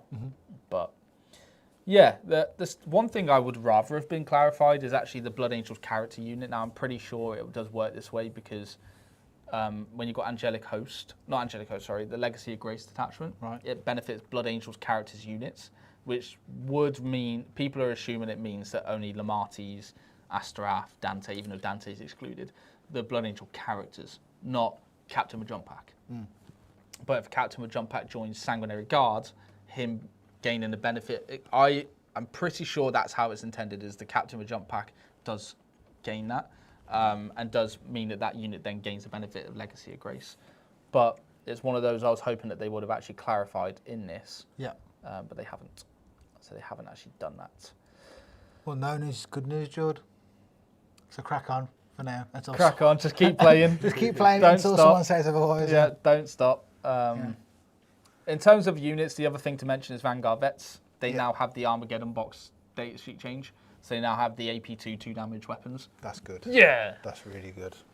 But I haven't checked the app actually to see if it's true, but I'm imagining that means that you don't get your Inferno Pistol spam squad. Hopefully not. No. You can't have gain. You gotta have lose something. Got to lose something, haven't you? Gotta lose something. Obviously, you got to lose something. You can't have everything. -2, flat 2, no one save. Sweet. But Make them T2. do you know what though? T2. My Inheritors Angelic Host list went up 45 points. That's nothing. 45 points. It was wild. But most of that's come from the Learn Up Lieutenant. No, because he actually is in the list, yeah. But no, it's 95. the Inceptors going up. Yeah. Inceptors going up for 6 models up 10 and for 5 for 3. Yeah, but with the changes to the Upper Downey, do you still take them? Yes. That's I can see why they've gone up because of that new change. So. Yep, I get it. Yes, mate. Vets still have it all, apparently, according to Oh, Warren. 6. You can still take absolutely everything. You just get the swords as well. Lovely. Moors Land making 10 speeders. points, aren't Land speeders going up is good. Yeah. Because they were very cheap. But they were 90 points, aren't they now? They're going to 105. 105. They were 95 up to 105. Yeah, Oh, no more cheap. Storm Shield. So they lose the 4 up. They've lose the 4 up. Yeah. Yeah. Just glass cannons, aren't they? Glass hammers, cannons. whatever it is. Librarians went up 10 as well. So librarians went up 10. We're going to cover Space Marines more so in there. I just want to look at the main ones that affect Blood Angels than anything. The Impulsor goes down 10 if you were taking the Captain with Assault Intercessors. No one's taking drop pods anyway. You've raised it back, obviously. No, the important one there. But yeah, the Lieutenant with Combi Weapon going up is big as well, especially if you're taking Inheritors with the Ordained Sacrifice. Sangard up 200 points. Up to, and you can only take 1 unit. 1 unit. Yeah. It's And they're actually unarmed. It's 200 points per model, mate. Yeah, I'll see that here. Yeah, So it's 800 points if you want to take Dante and 3. Yes. That's fair. Just balanced. Balanced. Yeah. Balance in all things. As it should be, right? As it should be. So that's Blood Angel. So nothing significant for them. I think they were okay. I don't think they're exactly a game-breaking army at the moment, but they do definitely have some strong lists. It's weird, that is. What? Because you're talking to me to Blood Angels, and you're like, oh, they're okay. They're okay. You're going, yay! Oh no, my lists have gone up, bro. Yeah, I've lost. Yeah. I've not gained anything. I've lost It's 45 stuff. points, but the slightly up tweaks. To, Every single list has gone up in points, apart from my Rage Curse list. Yeah, but you're still playing the Uppy Downey, aren't you? I'm looking more at Inheritors again. Yeah. So I was looking at going back to Inheritors. So if I go to my Inheritors list, that's gone up 15 points. Yeah, it's not too bad. So it's gone up 15 points, that one has. Yes, Hector. Someone in chat had a Space Marine list that's gone up 95 points. 95 points. 95 points. Well, we'll have to have a look at Space Marine soon then to see right. why. Just drop that load of lieutenants. It's Get rid of the because you lieutenant, took 3, that's why. Yeah. You drop in, mate. You're back on 2K. Nice. Okay, so let's take a look at the next faction. Which is that? Demons. Oh, this army. This one. Yeah. What's new? There's a million and one different things here. Look, I'm not going to pretend to know changes with demons massively or what the detachments do 100%. I've played against Shadow Legion a few times. Yeah. The only thing I can hand on my heart say anything about Chaos Demons is 10 Genestealers and a Broodlord picks one up. It's just a demon. Just a demon. It kills a bloodletter. Yeah. So, but if you're a demon player, please put in the comments now how this data slate has changed it. We'll go through the changes that we can in terms of what we can see here. There's quite a few increases to the... If you talk about the increases to units, I'll look at the FAQ document, see if there's anything on there. Beast and Nurgle is up for one unit of one model is up by 5. There's no change to running 2 though, so you only get a points tax on running 1. Those are the guys that get all the wounds back, aren't they? And they can get move. I think they're amazing, especially even for 75 points. They're great. Blood Crushers are up only if you're taking a 6-man unit on the 1st and 2nd, and if you're running a 3rd unit of them, there's a points increase of 10 for 3 and 20 for 6.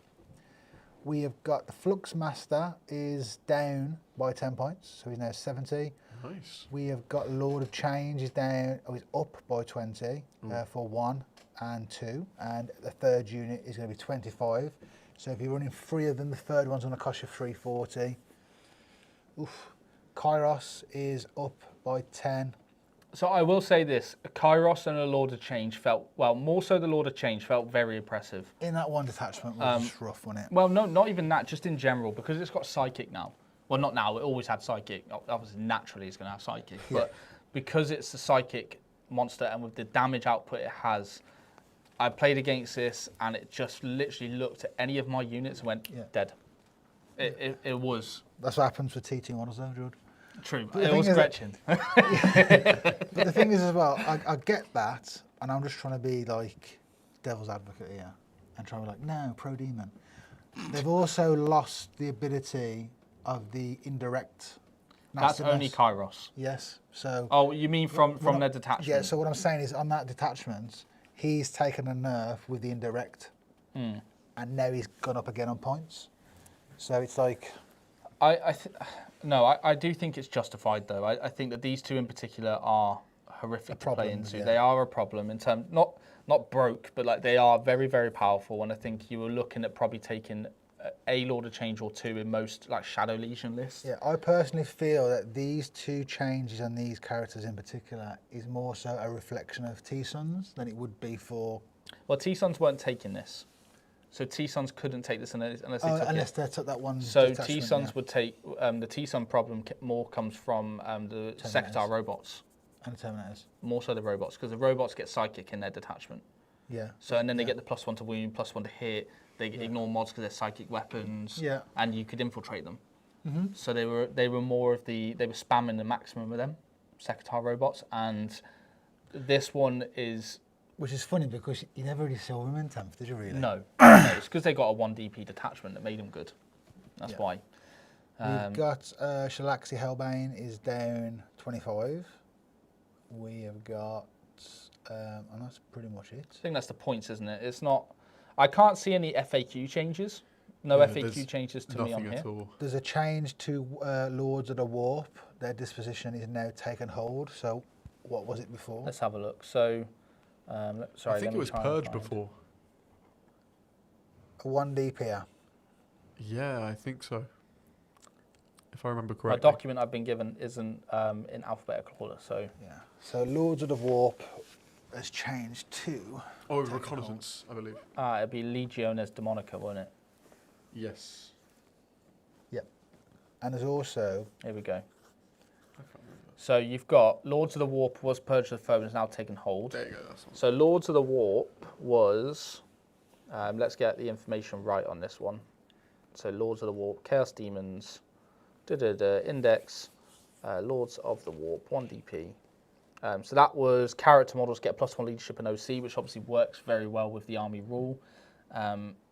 Because the army rule, you get shadows of chaos, so you get when you pass a leadership check, you're healing. Obviously very good on big demons, right? Yeah.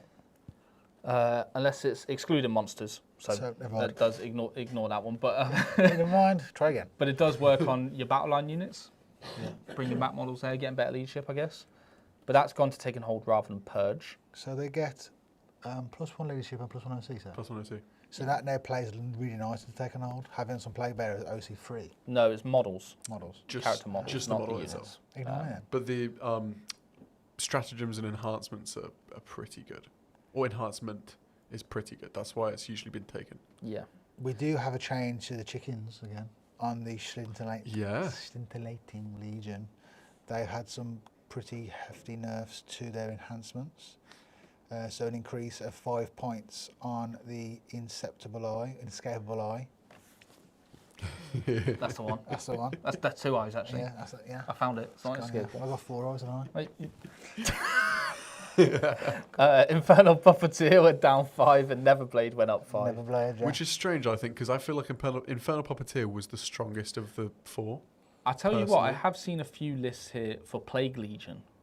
Okay. That's seen a bit of movement in this edition because of the obviously nature of Nurgle being relatively tough, and I think having a couple of the larger demons taking hold 2 DP means that you can combo that with the Warp Tide as well, getting benefits for your battle line units, having your Plague Bearers with your stickies, etc.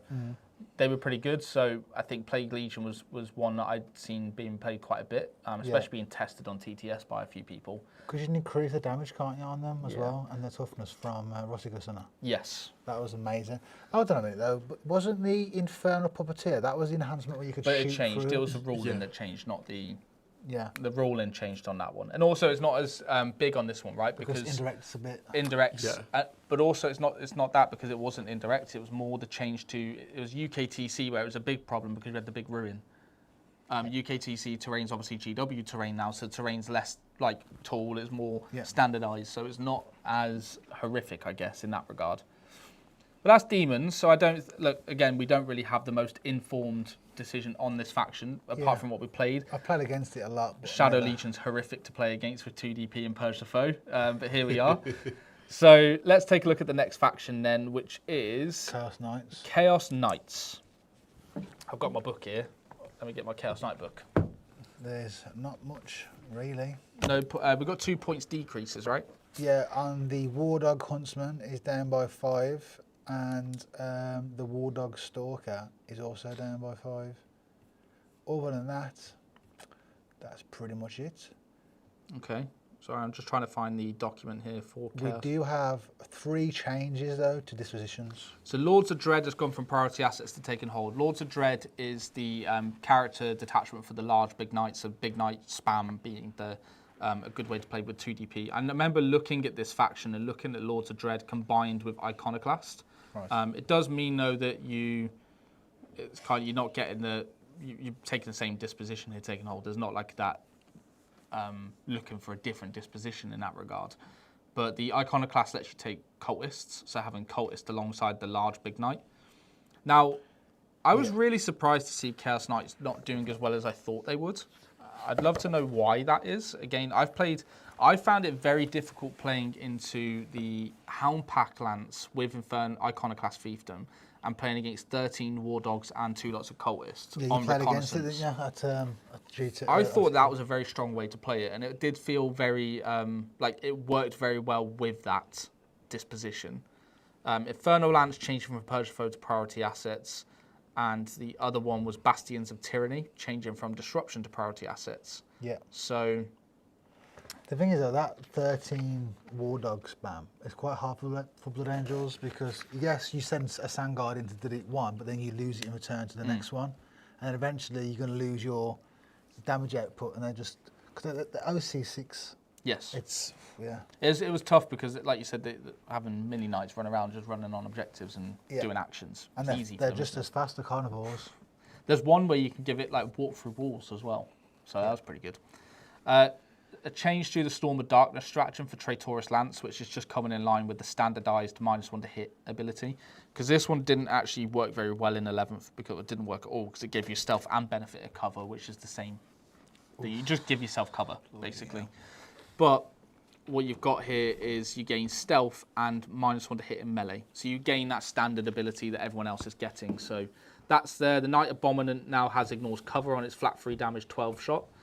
And the Desecrator has got Devastating Wounds monster and vehicle with a 3-shot strength 18 AP4 D6 +3, which means hopefully if you roll some 6s, you can get past 4 pinball vehicles, which helps that a bit because obviously going into stuff like Necrons and you're shooting into a Ghost Ark or Doomsday Ark, sorry, and it just rolls 4 pinballs or whatever it might be. It can be annoying when you have an anti-vehicle thing that can't get past the 50-50 save. So there's a nice touch to add to that.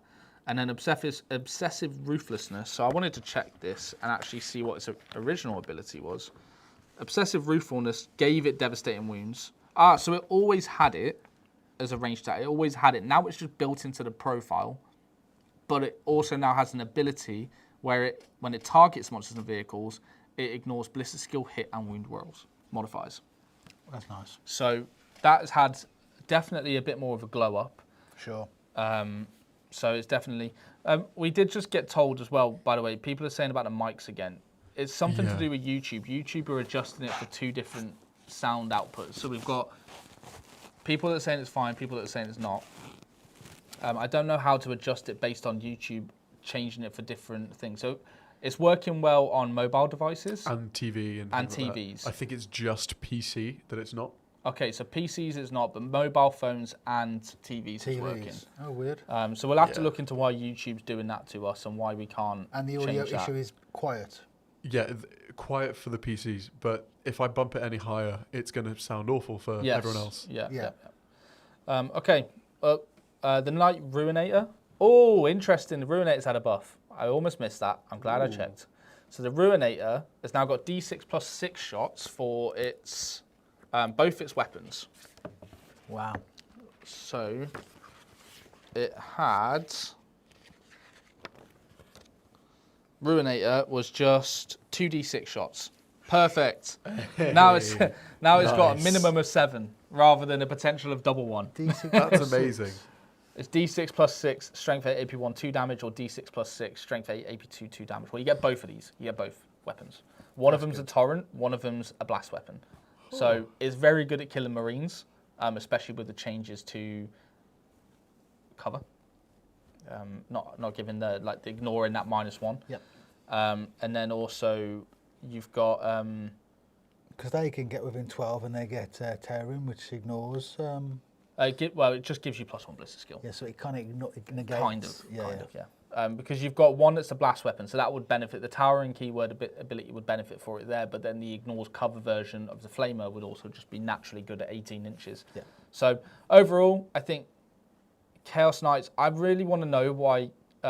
It's something that I haven't really had a chance to look into properly on the faction. But why, if you're a Chaos Knights player, what is your biggest pain points with the faction? What is it that you were expecting from this update?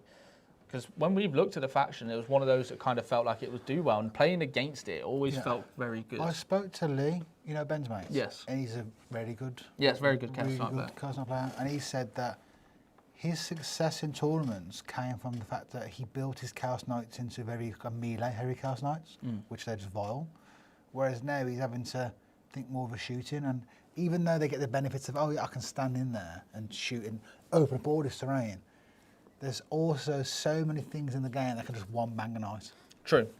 That's the thing. And then if you don't roll your 5-ups and you lose 400 points of your army in turn 1, and then 800 points in turn 2, you ain't really got a lot left. Yeah. So, it's picking your timing, isn't it, really? And just adjusting to a more of a shooting play style. Indeed. All right, shall we move on to the next one? Space Marines. Okay, CSM. So let's just hope this one isn't a massive one. It's glowing at the moment. It's blinding me with all the red lights. Well, I've not had any changes here in terms of FAQs. So I can't see any FAQ changes. There's but massive point changes. So let's have a look. I think they're H on my document. So annoying. Why is it different to yours? Chaos Case Marines. Chaos Case Marines, exactly. Heretic Astartes. Yeah. So Abaddon's up 10. Yep. Accursed Cultist. Yep. He's only up by on the third unit It doesn't tell us exactly how much they've gone up, but they've gone up. by 20. Defilers for the second unit going up. So the first one's still staying at 300, but the second one's going up slightly. And then you've got your Chaos Lord jump pack down. The Predators are up by 10. Yep. Rhinos are down. Chosen are up by 10 for 5 and 20 for 10. Yep. Terminators are down for 10. Dark Commune is up on your second unit cost. Huron's up 10, and Red Fair Corsairs Reeve Captain down 10. Vashtor's up 15. Venom Crawlers are up 10. That's for Vashtor's Crab Farm. Crab Farm, yeah. The Crab Farm. The Crab Farm is detachment's ridiculous with the Defiler spam and Venom Crawlers and It gives Vashtor. extra strength on the shots. +1 to wound Oh, wow. on a Defiler. And obviously when you Dark Pact, I think it's once per game you get full rerolls to wound with Yeah. the Defilers and Chaos Space Marines, and you have Dark Packs.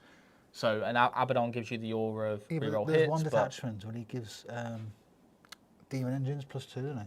+2 strength in combat. Oh, in combat? Yeah, +2 strength in combat, +1 to wound in shooting. Well, whoever that was, you cheated me. You've got Mutilators down 15. Nemesis Claw, I like this unit. Nemesis Claw turns off stratagems Yeah. when they're in melee with you, so they just go, no, Yeah. no strat. Whoa. Yeah, no AOC for you, no fallback. Yeah, you will stop. You're there, you're staying there, and you're Yeah. probably going to kill us in combat. Exactly.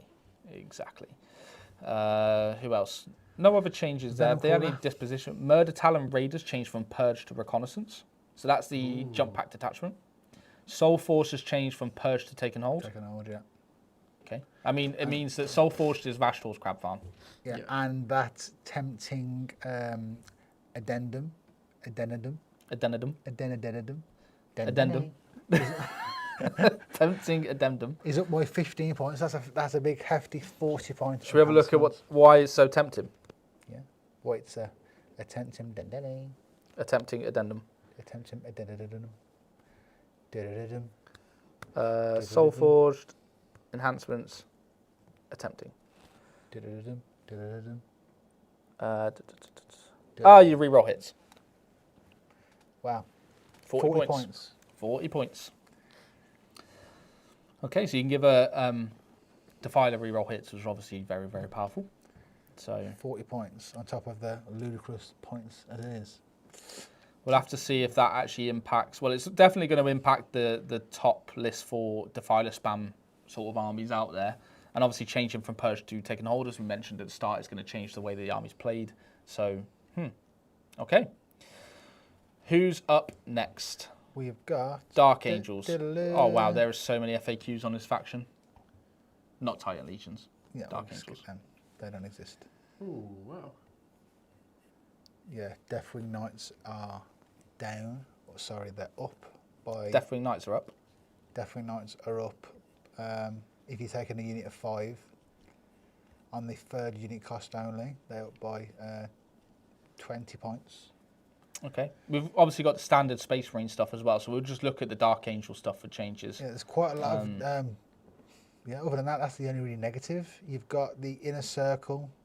They are down by 10 points for a unit of 6 on the first and second unit. And on the third unit, it's down by 10 points. So it's 170 points for 6. Lions down. So 20. Inner Circle, I will say this before, just quick thing on Inner Circle have had the change. So they're not -1 to hit all the time now. They're just -1 to hit. They basically get stealth and -1 to hit in combat. Yeah. So that's their bit. They get the standardised rule for the -1 to hit, so it's not stack and recover. Samael as well, just to mention him, he gives mobile to a unit of bikes. Yeah, that's good. Dark Angels just won a super major, but that was also with the Librarius Conclave as well. So we'll look at that one definitely in a bit more detail later. Yeah. But Raven Wing Command Squad is down 10 for free on your first and second unit, and also down for free on your third unit. It's because they are now a support. They are no longer a leader. that's right. Yeah. Lionel Johnson down 20. 265 points for Lionel Johnson is ridiculous. Yeah. I know he has the change to fights first has impacted him. I get that, but at the same time, he still hits like an absolute truck. And he is obviously still, yes, Hector. And he can up you down in turn 1. And he can up you down in turn 1. Which is a change they've just made alongside dropping in points. Yeah. Yes, he's had the clarification on his ability to come up and down turn 1. He's also been given mobile, so he can go through terrain. So he's gained buffs and gone down in points. Yeah. Dark Angels, I don't think particularly needed many buffs, Yeah, if the only really negative to him is the fight first change, really. Yeah, he's still a beast, though, isn't he? Lion literally just goes up to anyone and goes, "You will die," and then 16 damage 2 attacks later, and you're dead. Yeah. Nephilim Jet Fighter is down 15 points. Yeah. I don't think I've ever seen anyone play one of those. So let's talk about Company Hunters quick, because that's had some big changes. So Company Hunters means that Adeptus Astartes all have Assault. This is the detachment rule for the Master's Maneuver.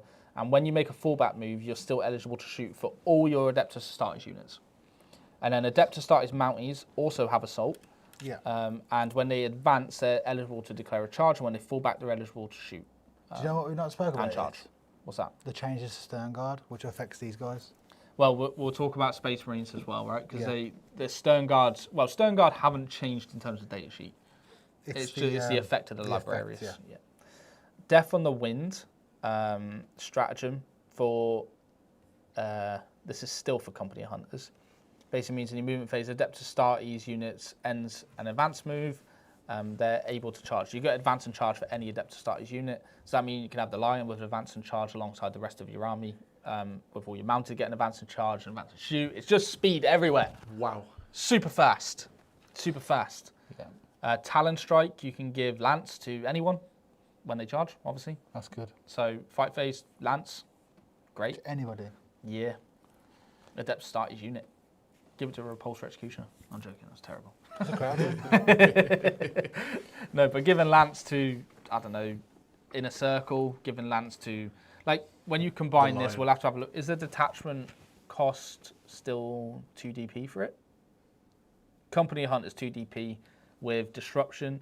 I mean, still taking that with Librarius and still having your Librarians in your Inner Circles and give them Lance. Now they hit harder.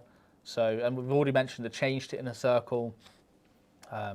Nephilim Jet Fighters, ranged attack have -1 to wound against them. Ravenwing, as you mentioned, Hector of support. Yeah. Ravenwing Dark Shroud gives all Adeptus Astartes within 6 stealth. And I believe that is everything. Oh, the Shroud of Heroes enhancement for the Unforgiven has changed. So it means that once per battle, when a model is destroyed, you can set it back up on a 2+, but it doesn't go back into the unit. It then becomes its own separate unit, the same as all get back up enhancements, basically. There's a 10-point change to an enhancement on the Lion's Blade Task Force, down by 10. The Stalwart Champion is down by 10 points. Okay. See if I can see what check that does. 10 points is pretty hefty off a enhancement. Okay, all right, so Dark Angels. Get some big buffs considering the army was doing very well. Where is it? Sorry, what was it called? It was said Lion's Blade Task Stalwart Force. Stalwart Champion, yeah. So it means that the bearers unit, while they're not battle shocked, to get +1 OC for a captain, chaplain, or lieutenant model. Okay. Okay, Fez, get that to go down. Yes, Hector. I just think the idea of being able to advance and shoot and advance and charge and give Lance to the Lion for just 2 CP is pretty cool. Pretty yes, good. like we all want the Lion to be a bad man, right? Yes. Like he should be. Like he's, he's beastie. I reckon it should be 800 points. Well, you just said 6 Sanguinary Guard without a leg and a sword should be 800 points, mate. So It's about right then. that's about right. I think actually if we compare both the Lion and an armless Sanguinary Guard, they're probably about the same. They'd put up a fight. Yeah, easily. exactly. Or It's the old maybe- headbutt. That's what it is. Or maybe you have to pay for clothing points-wise. So if he goes with his helmet, Yeah. he's less. If you put his helmet Well, on, you do have the extra helmet 50. options, right? Yeah. But if you put the hood up, Yeah. Wouldn't cost GW any money. If you take that's his for sure. cape, or you take his sword. Yeah, you could choose the sword. Or So just basically, you fist could run the fight. Lion for 50 points if he's naked. and he'd still do damage. He'll still one banger. Yeah. Yeah. What else? Oh, Samuel also gives assault and still lets you advance, move, and still declare a charge. So advance, shoot, and charge for his unit and mobile. I think the Lance would be And good it's in that come down unit, to be fair. That's a good spicy one for Lance. Yeah. And he's come down 10. So yeah, overall, Dark Angel's doing Dark pretty Angels are well, winning. living life. It's like Dark Angel Christmas. So yeah, they've had some buffs here. Right, Hector Rooney. Oh, next up we have. Oh wait, actually, quick thing. Interrogation Conclave changed from Purge Foe to Taken Hold. And I believe all the others are just your standard stuff. So your Firestorm has changed from Purge to Priority. Your Fulgur's Task Force changed from Disruption to Reconnaissance. Subversion changed from Reconnaissance to Disruption. First Company Task Force changed from Disruption Priority, to Purge to Foe.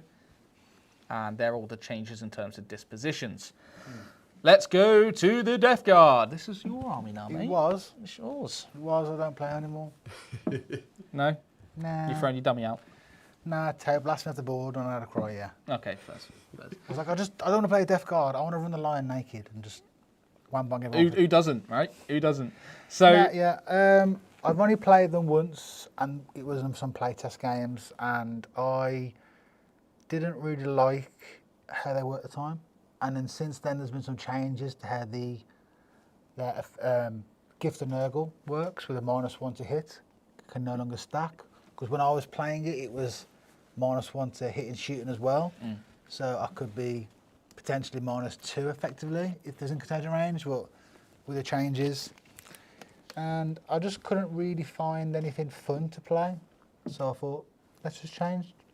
It's Grey Knights. The whole army, yeah, Grey Knights. Well, let's talk about the changes then. So Death Guard points-wise, Chaos Rhino down 10, Death Shroud for 6 down 15, and same for the third unit. Defiler's gone up 10 for the second, up 20. Yeah. The Plague Marines down for 10 models. Mortarians down 10. Yeah.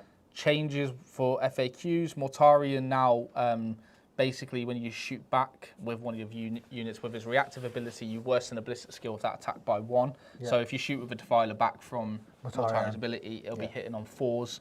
And again, he's got that staple change to his ability. It used to be a reactive move within 9, but now it's changed to 8. Yes. Yep.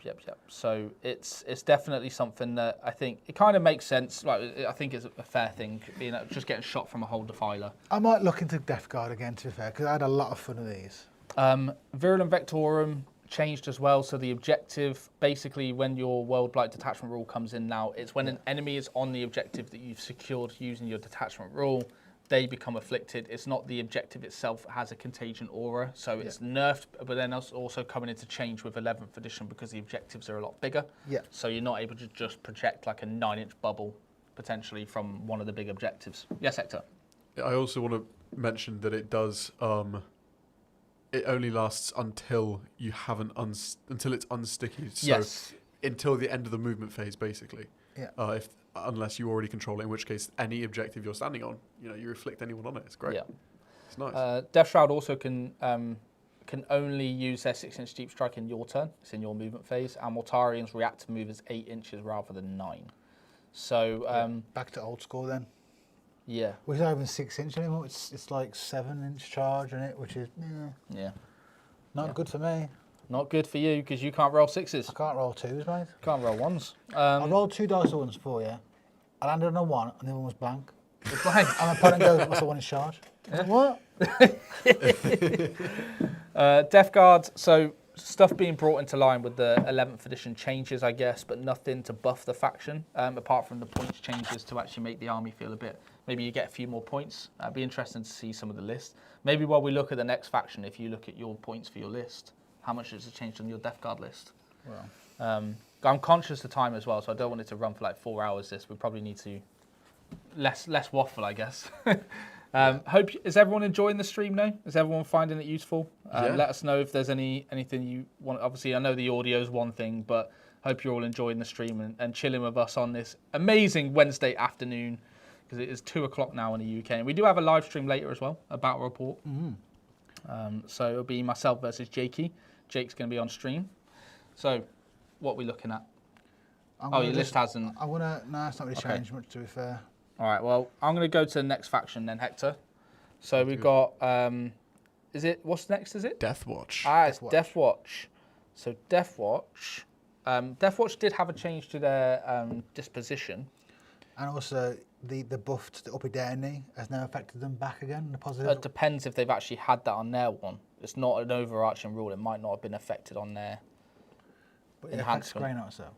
because it says it in their FAQ. It's not like a core rule change. It's just a blanket one that they've added to a lot of things. I'll have to check their FAQs. So Black Spear Task Force has changed from priority assets to purge the foe. I mean, it's very, very good. Black Spear Task Force is a very, very strong detachment. So having that on purge the foe, but maybe we'll see how purge the foe balances out. It's hard to make a prediction on that until we see how the results come in with purge and doing the changes from all the maps and the layouts and into taking hold, etc. Is purge the foe going to be worse off massively, or is it just going to be a slight effect? Yeah. But it's still nice for Black Spear Task Force, I guess, to take purge the foe rather than priority, because they're better at killing things than sitting on objectives, I guess. Yeah, but it's a tricky one, because when it first dropped, the detachments that you wanted to play that were great at killing, there was like a nice theme where the killing ones were more like taking a hold of priority assets, because you don't want to go and give a really hard-hitting army purge, because it just plays into what you want to give them. It's difficult. Yeah. But no, I think that will benefit them. The ability to drop down, pick up units, as I know with Grey Knights, it's very, very strong. Doesn't look like I've got a Deathwatch one here either, so it's just the points from as far as I can see, and the changes to that disposition, and obviously the standard Marine disposition changes as well. There's been no changes really to any of the Deathwatch units. It's just... All right, well, that's a positive thing for Deathwatch players, though, going to purge the foe instead of priority assets. Yeah, that helps massive, yeah. And we'll have to see how they pan out with that, and if purge the foe is going to be nerfed massively from the changes. Okay, so we've got, is it Drukhari next? I believe so. Okay, Drukhari. So we've got, points-wise, what have we got changes? Look, I'm not going to pretend to know Drukhari very well here. We're probably going to... Ravager is down by 10. Yep. We have got the Raider is minus 10 for one model on your first to third unit, and then the fourth transport you take is up by 10, sorry, to 85. Yep. Nice. Okay. Venom is down 5 points on your first and third unit, and then the fourth one goes up to 10. And other than that, that's pretty much it on the points. So we've there got are some disposition changes, there are quite a lot. Yeah, Covenant Coterie is now taking hold rather than Purge the Foe. That's your Covens detachment. Yeah. Exhibition of Slaughter is now Reconnaissance. Instead of Disruption, and then Kabalite Agonist is now Disruption instead of Purge the Foe. Yeah. So I think Purge the Foe in general is something that Drukhari will struggle with, but having access to Reconnaissance on Exhibition of Slaughter, having that with maybe one of your other 2 DP detachment helps, because Reconnaissance is probably the best way to play Drukhari. No, it's the one that's going to be the most successful. So having that on your Exhibition of Slaughter, which I have seen used quite a bit in certain competitive builds, so now having that as the option to just springboard you into Reconnaissance is a good option. So, yeah. In terms of rules changes, we've got the Archon. You can't re-roll his invulnerable save. Now I think that's just bringing it in line with obviously the 2-up save and the way that fast rolling's done. Yeah. Then the Raider, Ravager and Venom now all have the frame keywords. And you've got your Scourges of Shard Carbines. Their Sweep and Descent ability is now changed from 9 to 8. And they've just confirmed that the Venom's ability lets you get back into the vehicle even if you disembark that term as well. Now I'm not going to pretend to know what this detachment does, but we have the Covenant Coterie detachment. The stratagem, the post-mortality one, means that the spend 1 to 3 pain tokens at the end of the phase, set up the destroyed model on the battlefield. It's just to get back up on a character stratagem, but it means you're not part of the unit, the same as all the other ones as well. So, okay, yeah, but the Archon has definitely 100% had a big nerf there, but obviously bringing it in line with fast rolling. Okay. That is the Drukhari changes. I'm not the biggest up-to-date on what Drukhari are like. I just know they're very good at reconnaissance. Yeah. So having that as your option now with one of your 1DPs is a nice way to sprinkle that into another detachment. Mm-hmm. Okay, so Emperor's Children. Indeed, yeah. Fulgrim is down by 10. Chaos Rhino is down by 10. For your first 3 units, and it's a points increase at 10 if you want to take a 4th one. Obviously, the Defiler changes, as we've spoken about before. Lucius is down by 10. Sorcerer is down by 5. Mauler Fiend is down by 10 on the first 2, and also down an additional 10 for a 3rd unit. And that's pretty much it, really. Oh, we've got Shalaxi. He's down for by, the Legions of for Excess. 25, yeah. It's an interesting one because I think with EC, like the competitive build really is like your Defilers, and then having Mauler Fiends to back them up as well, taking them in the Court of the Phoenician sort of buff is probably the main way to play Empress Children. The Defilers going up makes sense because the Defilers are very strong in EC. They're very good, but I think with EC as well, they do have a lot of different detachments that are very good. I do think that the EC are probably one of the better combat armies in the game, probably like an A-tier faction.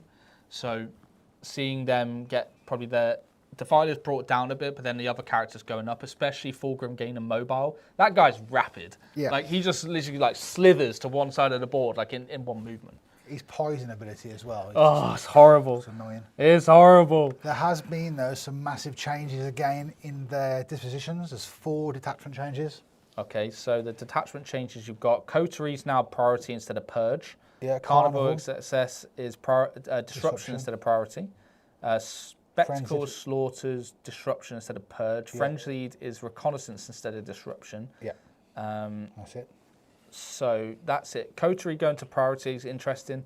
Obviously, it was very good with Purge. Coterie is the main way of playing EC. Yeah. I think for me, the best way of playing it still is looking at your Peerless Bladesmen or your Court of the Phoenicians, looking at them with your, especially Court being Purge as well. And then you can have that with your, the Terminators, unfortunately, just feel a bit, they don't hit hard enough. Lackluster, aren't they? But they are extremely cheap. So Terminator still being relatively durable. Yeah. I'm not saying they're the most ultimate, the pinnacle of durability. In I think 40K, it's more but so of the speed that you can get a Terminator model to be moving at in this detachment. And this army is great, like ridiculous. Advance and charge everywhere. Yeah, it's very Insane. good. It's very and advance and shoot. Yeah. But yeah, Lucius coming down. Obviously, he probably needed it anyway, just because without the fights first, he's less impactful. But fight first is still good. It's still good. It's just not as strong as it was. And Fulgrim coming down and gaining mobile is interesting to see. So yeah, interesting to see how Empress Children will roll out, especially with all their changes. And will Defilers be the crutch of the shooting builds still, or will they start to go to more of a melee-centric army with triple Demon Princes again? Who knows, eh? Who knows? Okay, so quick thing as well, just to mention, the Dark Apparition stratagem in Carnival Excess has changed from 9 to 8, just in line with all the other changes. Yeah. Okay, so now we've got GSE. We do, and this is a positive in terms of the points, but it kind of puts you still over the initial list of a 10th. As we know, coming into 11th, GSD took a massive hit on points. But now your aberrants for 5 models are down by 10. So they, if I'm correct, they were 135 for 5. Then they went to 150. Now they're 140. They're 280 points for 10, which is interesting because you used to pay a points premium. So it used to be 135 for 5 or 300 for 10. Whereas now you lose that, which is cool. I might try running out 10 aberrants just for lols. We've got the Acolytes with Hand Flamers. For 10, they're down for a unit of 10 for 10 points. We have got changes to the Jackals. So 5 models are down by 5, 10 are down by 10. And if you want 9 models, 160. Pure Strains down by 5 for 5. Metmorphs down for 10 by 10. Goliath Truck down by 10. Yeah. Hybrids down for 10 for 20. I think GSC is still a good army, but they have had some changes in terms of dispositions for the 2 of their 1DP ones. You got Heroes of the Uprisings changed from Purge to Disruption, and then Xeno Cult changed from Disruption to Reconnaissance. Yeah. The big combo that I know was that seemed pretty good was obviously the Heroes of the Uprising with the Biosanctic to give it Purge, but also that Sanctus with the flat 3 damage enhancement and is just instant kill 6 like elite infantry is broke. 6 Vanguard. Is broke, like it's horrible. Reroll all hits and wounds and dev wounds anti-infantry and just go dead. You got to get in there though first. You can't stop him. But Reconnaissance obviously works very well with this style of army because it's similar to like the Aeldari Drukhari conversation we had where it's like T3 fast armies that can maneuver around the board. Deep strike everywhere, loads of cheap units, units for days.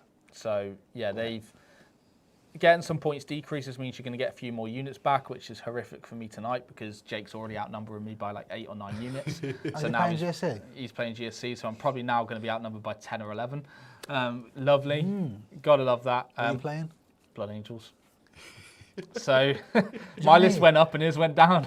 You should take 3 Lilac Lieutenants. I should. And then let's just lose that, yeah. They've also clarified the army rules, so when it actually works now with the way that healing works and bring back units, etc. So Cult Ambush now means that you can bring back units, but just not characters. So when a unit dies, you just get to use your resurgence points on that unit. Even if the character's still alive, you can just bring back the unit and just put it on the put it in your resurgence points. Yeah. You're not locked to I'm going to leave the character alive so you don't bring back that unit or whatever the jamminess was with it. I don't understand why people thought they could bring back characters anyway. Because of how characters, when they attach to a unit, they become a unit for the whole game. So that's why it was people were confused on whether or not you could do it or weren't able to do it. Yeah. Now you can. Oh, you can't. Sorry, they've actually clarified it's always excluding characters, but you are still able to bring back units. There's no restrictions for or against it. Sure. It just works now, which is good. It'll be interesting to see if this rule comes up later on in the video. Yes. Later on in the stream. Biosanctic and the Shadows of Iron for the Brood Brothers changes from 9 to 8 inches, sort of changes there. Outlander's Claw, it looks like they've had a change to their Rapid Feint stratagem from 9 to 8 as well. And I believe that's all the changes to them. But yeah, Recon is definitely a very strong option for GSC, if that's something you wanted to take, and then having that as one of your 1 DP detachments for Xenocult maybe. But Disruption, I think Heroes of the Uprising giving you Disruption. Maybe with Disruption. I'm really interested to see how this plays now. And seeing whether or not the maps actually help you a little bit more. I might test it on Grey Knights on the next tournament. Disruption looks interesting. But that's GSC. So let's go to Grey Knights. Yay! Points-wise, what's gone down? Really. So Brotherhood Terminators, they are down 15 points if you're running a unit of 10. We have got Grandmaster Voldus is down 15. So there's a reason for that though. It's because his -1 to hit has changed to stealth and -1 to hit in combat. Yep. We've got the Rhino is down by 10. The Strike Squads are down by 5 points for 5 or 10 points for 10. Razorback is also down by 10, and that's pretty much it. Wartbane's changed from Purge to Taken Hold, and Argent Assault has changed from Purge to Priority Assets, and Immaterial Interdiction has changed from Priority to Reconnaissance. So that's them two. Okay. The Army Rule also, we mentioned earlier in the video, but you can now use your Gate of Infinity Army Rule turn 1. You go back to that whole, you can start your army on the board and take it off and bring it down turn 1 if you go second. Yeah, because there's the question as well, like, did it affect the sigil? But like the sigil now does work with this because it does actually state it on this one. So because it does have an FAQ for that. Lamb Raiders and Razorbacks and Rhinos all gain frame. We've already mentioned about Grandmaster Voldus. Sanctic Spearheads, the sigil has changed from 9 to 8 though. And the Banishers 9 to 8 for the Shadow of Anarch stratagem. The Precognitive Strategies is 9 to 8. So yeah, getting it back on the turn 1 charge is massive, or turn 1 ingress is massive because it's kind of the play style of the army. It's less restrictive. This doesn't really change my list whatsoever. I would like to see maybe a few more points decreases, even by 5 or 10 on the Grandmasters. Well, I think we'll have to see how the army rule changes. However, I'm going to go devil's advocate. Go on. The fact that I can now deep strike in turn 1 if I go second is massive. Yeah, because I'll just table you to turn 2. Just table me turn 2, yeah, exactly. Okay, well that's Grey Knights. So yeah, very positive in the army rule department being able to do that. Like you said, it's now... The only caveat with them is, I love the mechanic of them, they're great, really easy to score. It's just, they struggle into high toughness stuff. Yeah. For sure. There's a change to Augorium Task Force. The 1 foot in the future enhancement is basically when you end an ingress move, you can make a normal move up to D6, but you're not eligible to charge. So you get shoot and scoot basically as a detachment or an enhancement, which is nice because it's usually typically restricted because of that. Yeah. Have they said anything about that on your interdiction? Is there any changes to the shoot and scoot on that one? No, there was just that one. So I can still shoot with them. Because in that detachment, it changes the shoot and scoot to a surge. Right. So I can still basically shoot, roll the dice, move Yeah, it you can still do the surge move. Yeah. It's just interesting because normally a surge move comes on your opponent's shooting phase. Yep. Which is really nice. Yeah, it's good. It's like you said. Now hopefully being able to get the Yeah.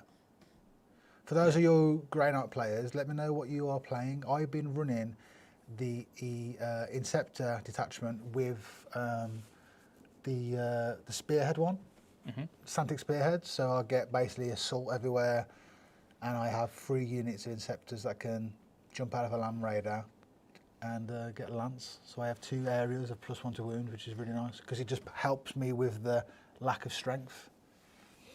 It's nice, man. Okay, right. So let's take a look at Imperial Knights. Is that the next one?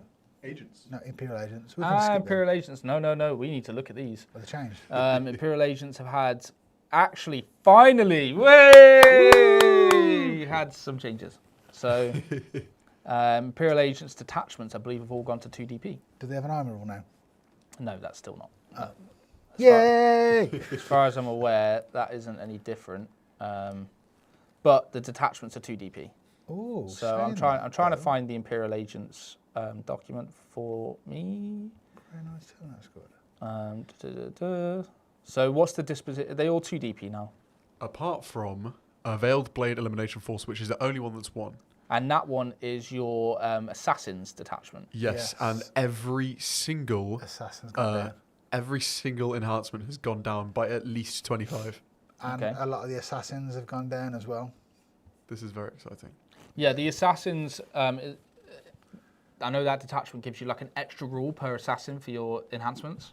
So there's some really spicy ones in there, and I think Imperial Agents players, you finally, I think we might see a few people actually just go into them now that they actually have had some changes. So Yeah. exciting to see Imperial Agents actually get some love. That and some Eversor changes. Assassin on paper though is a weapon, mate. Yeah. Well, all of the Assassins are good. They're great. Ignoring Lone Op. Oh. Yeah, it's what's his name? Vindicare. The Vindicare Assassin. So cool. Just go bang, gets rid of hidden and lone ops. Die. The Eversor one looks amazing. Yeah. And now the Calidus, I actually feel like punches up with them because do you have the sheet with you now? I don't have it on my sheet. I can't find it for some reason. I was looking at taking that Eversor in the in Grey Knights because for that one game I can just charge up, get an extra move, advance and charge, get extra attacks. I get sustain 2. It's pretty spicy. It's pretty spicy, actually. The Calidus has a new main ability that I think is going to be pretty big. Essentially, at the end of the fight phase... Hector, we don't care. Go on, okay. The fight phase is you get to make a fallback move with D6. If you manage to roll 4, 5, or 6, meaning you're like 3 inches away from any enemy, over 3 inches away, you can go up and strat reserves. Yes. So you can uppy downy from combat, essentially. Combat, as long as you survive. Yeah. Yes. Which is like that, very yeah. good. Yeah. Yep. Do you know what? I think I'm going to play Imperial Agents now. Yeah. Main now, aren't you? Yeah. Okay. Look, I don't know exactly the combinations or what makes the army tick. I've not really been I've not looked into that, so I can't really give an informed decision. I don't know about you, but it's not something I'm really familiar with. I've never played it, and I've never played against it. Yeah. And today is the first time I even realised this army existed. Yes. It's definitely something that is new, isn't it, to all of us? So. Okay, who's next then? So yeah, Imperial Agents players, rejoice because you've actually had some changes and being able to use your Assassin detachment alongside your other detachments is good. Imperial Knights. So Imperial Knights, let's just discuss the Gate Warden Lance detachment quick because at the start of the battle, its detachment rules change. You select 2 objective markers in your foundation to be your foundations. You place a circular foundation in each objective and then you draw a line from the closest point of one foundation marker to the closest point of the other. Yep. And if any part of the model's base or any part of the model's hull crosses that line, that model's unit is said to be within your defensive line. So it's not as this massive big line that you can fit your entire army in anymore. It's just they've actually looked at that and adjusted it to the 11th edition game. So that's good. Right, changes, points? Okay, so all I can see really is just an increase to the Knight Castellan, up 25 points to 425, and if you take in an additional one, it's going to be an extra 30 points. But other than that, it's the same. Okay. And do we have a check? Yes, we've got 3 changes to their detachments. The Free Blade Companies now priority assets instead of Purge. Gate Warden Lance is now taking hold instead of priority assets. And Dominus, Foe Breakers is priority instead of Purge. We have just dropped some videos on Imperial Knights on the channel, which we had our amazing friend Joe of the channel come down and talk about Imperial Knights with Steve. So look, obviously we're talking about that before these changes, but the ideas and the concepts of how you play those detachments and units and stuff is still valid in those videos. Yeah. So I actually played against Joe in one of the last games of the RTT, and we called it a draw. It was a really good game. It was priority versus priority, and I think priority assets is a very, very strong way to play Knights, because the ability to walk into the middle ground, action, and still blash up and off the board. Well, Free Blade Company, the main way of having it is priority assets. That is one of their 3DP detachments. And Gate Warden Lance as well, now obviously having that line between the two objectives. So having taken hold on that would be interesting, because you could just sit on objectives near the line, right? Just stand one on each objective potentially. I'm not too sure. I'm spitballing here ideas, but okay. Imperial Knights, so having some changes and bringing the obviously the big nerf to the Warden Lance, because that's now just a line, not just a massive big fat off block of the board that's just I wonder how fit your that's army going to in. affect these points, Sienna Castellan. Is that really going to affect the list? Well, if you've got a Castellan, it goes up 25, I guess. Well, yeah, not that. but I mean, like, it's only one change because there's no points increases anywhere else. Yeah. Do you know what I mean? It's hard for a Knight player as well to fit around that, because That's then... what I'm getting at, yeah. Yeah, how do you change your list around 25 points when your army's all 400-point models? It's what I'm getting at, yeah. Yeah. All right, so we have Leagues of Votann up next. Yeah, you can put them in the bin. Yeah, Votann are very good, actually. No, they are, yeah. They are very good. And also, they're quite cheap. So seeing some greens on here is interesting. We've got Beric Stormbrow down 10, Brockir Ironmaster down 5. Bergie, yeah. Burry's down 10. Sagittar for the 4th unit has gone up in 10. The Capricus down 5 for 1, up 5 for 4th unit onwards. Any disposition changes? No disposition changes. Points gone up on the saturation rounds by 5. Yeah. And Bramfast, so the secure position strat where you can disembark is now at the end of any of your phases, not just any phase, so it's the end of any of your phases. The Delve Assault Shift, return 1 destroyed model is excluding characters, so the kind of standard healing changes, I guess, coming in play here. That's all the changes to Votann, nothing really massive, no disposition changes, just a few points decreases on some characters, and your transport's going up a bit if you're taking like 4 of them. So, yeah, I thought Votann were in a good place anyway. The army felt like it was very good in certain dispositions, but especially with their army rule as well, getting the +1 to hit on objectives, stuff like that. Yeah. The durability was very good. So, yeah, I think Votann was sitting in a good place. I don't think they needed any massive changes, but let us know if you're a Votann player. Necrons. Is it Necrons now, is it? It's Necrons. Okay, right. So, as far as I can see, it doesn't look like they've changed the army rule for healing. Scroll down. This army has been removed from the game. They removed Necrons. Yeah, sorry guys. No more Necrons. Doesn't look like there's any FAQs on healing characters back into units using reanimation. Yeah. But it just says your unit heals D3 wounds, so to me it seems you could bring back a character still. Yes, so I'm fairly sure you still can, because they explicitly said that you can bring back characters a while back. It just means if it gets positioned out and you bring it back with a CP, for example, in Awakened Dynasty or whatever it is, it can't rejoin that unit. No, only for that stratagem. So that's one of the updates, only for that stratagem. If you're reanimating them regularly, they can rejoin the unit. Yeah, it's for the stratagem, like you said, it's the standard, like bringing back a character is done on the Protocol of the Eternal Revenant stratagem. Really? Yeah. The Veil of Darkness lets you come in turn 1 with your enhancement on Awakened Dynasty. So hold on, so there's no actual benefit then to positioning out the character if you can just reanimate Yes, there still is. For a split second. You're not letting them bring back other models, I guess. Depends on what it is. True. So like if, let's say you have Orican and he takes up 4 wounds, and that means there's 4 Necron warriors that won't potentially come back, especially if you have the reanimator near it. True. And also if you take out like a Technomancer, for example, and then do 1 or like 4 damage to a Scorpec, not Scorpec, A Wraith, Canoptic Wraith, yeah, Wraith. That technically has to go and come back. Yeah, because you got to bring down so the you Wraith have first. to bring back the bodyguards first. Before. So it's No, you've got to bring down the wounded I think that's how first. it's being played. As far as I can see, correct us if we're wrong, chat. Obviously, we can't see any changes to healing in terms of core rules, but obviously they've changed the get back up stratagem that let the character come back and resurrect an entire unit again. That's changed completely. That's gone. Yeah.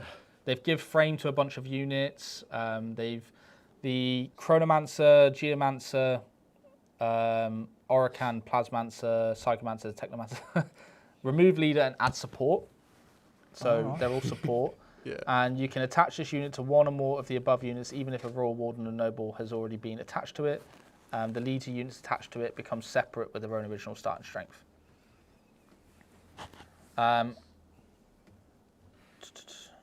Okay, and then Lockhurst, the reanimation or resurrection orb lets you heal D6 wounds.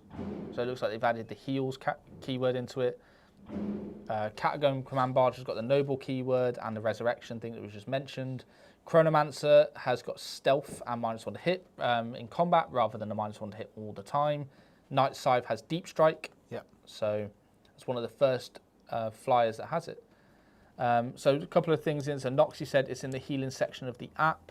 They changed it to the end of the command phase for animation instead of start of the phase. Oh, is that what that is? End of your command phase. If your faction is at the end of your command phase, okay. yeah, sure. Okay. Happen or after. Does reanimation happen before or after objective control is determined? We'll have to have a look into that. There is now a very explicit excluding characters resurrection orbs resurrect, which says it uses reanimation protocols and now says it heals. So reanimation. So let's look at the orb. You cannot resurrect more than one. Okay, so well, this is great. It's nice to know that they put it on the app and not on Cool. Right. So, sorry guys, it states on the app. Let me check healing on the app because then I can actually read the actual rule. wording. Yeah, It's like a shadow update. Heal profiles. No.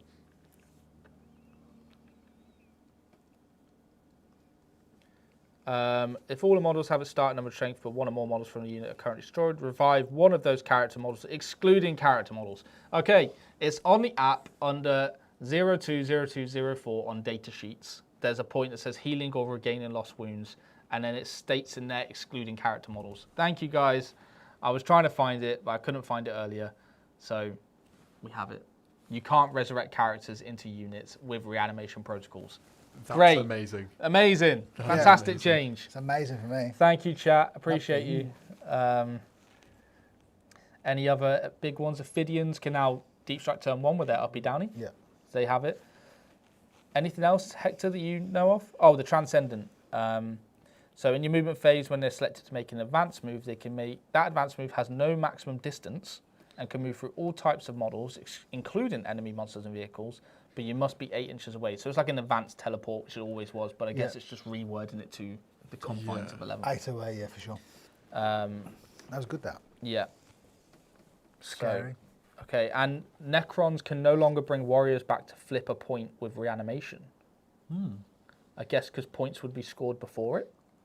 Maybe that answers the question then earlier then. Does it reanimate come before the points or after the points? Yeah.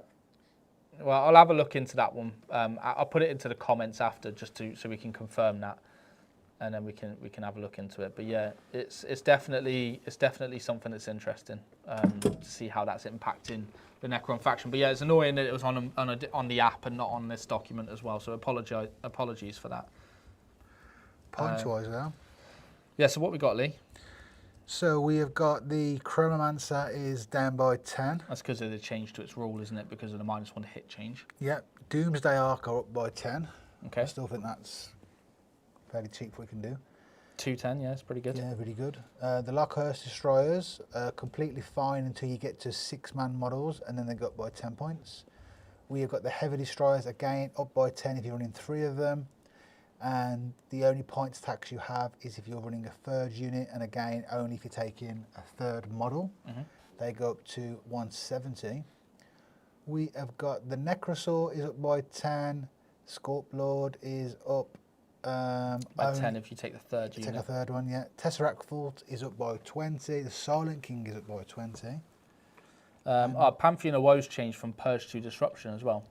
Yeah, that's about So Pantheon's changed from Purge to Disruption. and the Reanimator is up by 5, and that's all the points changes. Okay. Let me just check this. Yeah. The Annihilation Legion has changed as well. So it's the Insanity Ire stratagem. It basically gives you a surge move of D6 for unengaged Destroyer Cult and Flayed Ones units. So that is the Necrons. Now, obviously, with knowing that healing doesn't bring back characters, that is probably one of the biggest things that we all wanted to change anyway in terms of game-wise. Not just for Necrons, but Necrons were obviously the big offenders of this rule is the healing mechanic. So it's good to see that that is implemented, but it is on the app, not on the documents.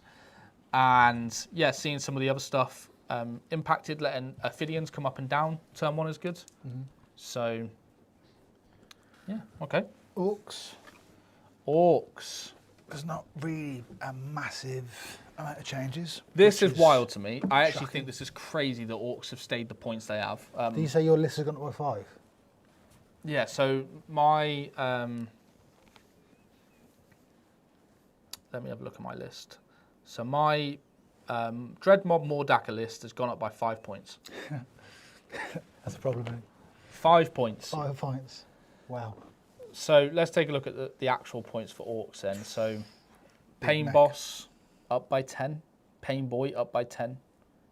Gretchen up by 10 for 20 and 2 run turds. Yeah.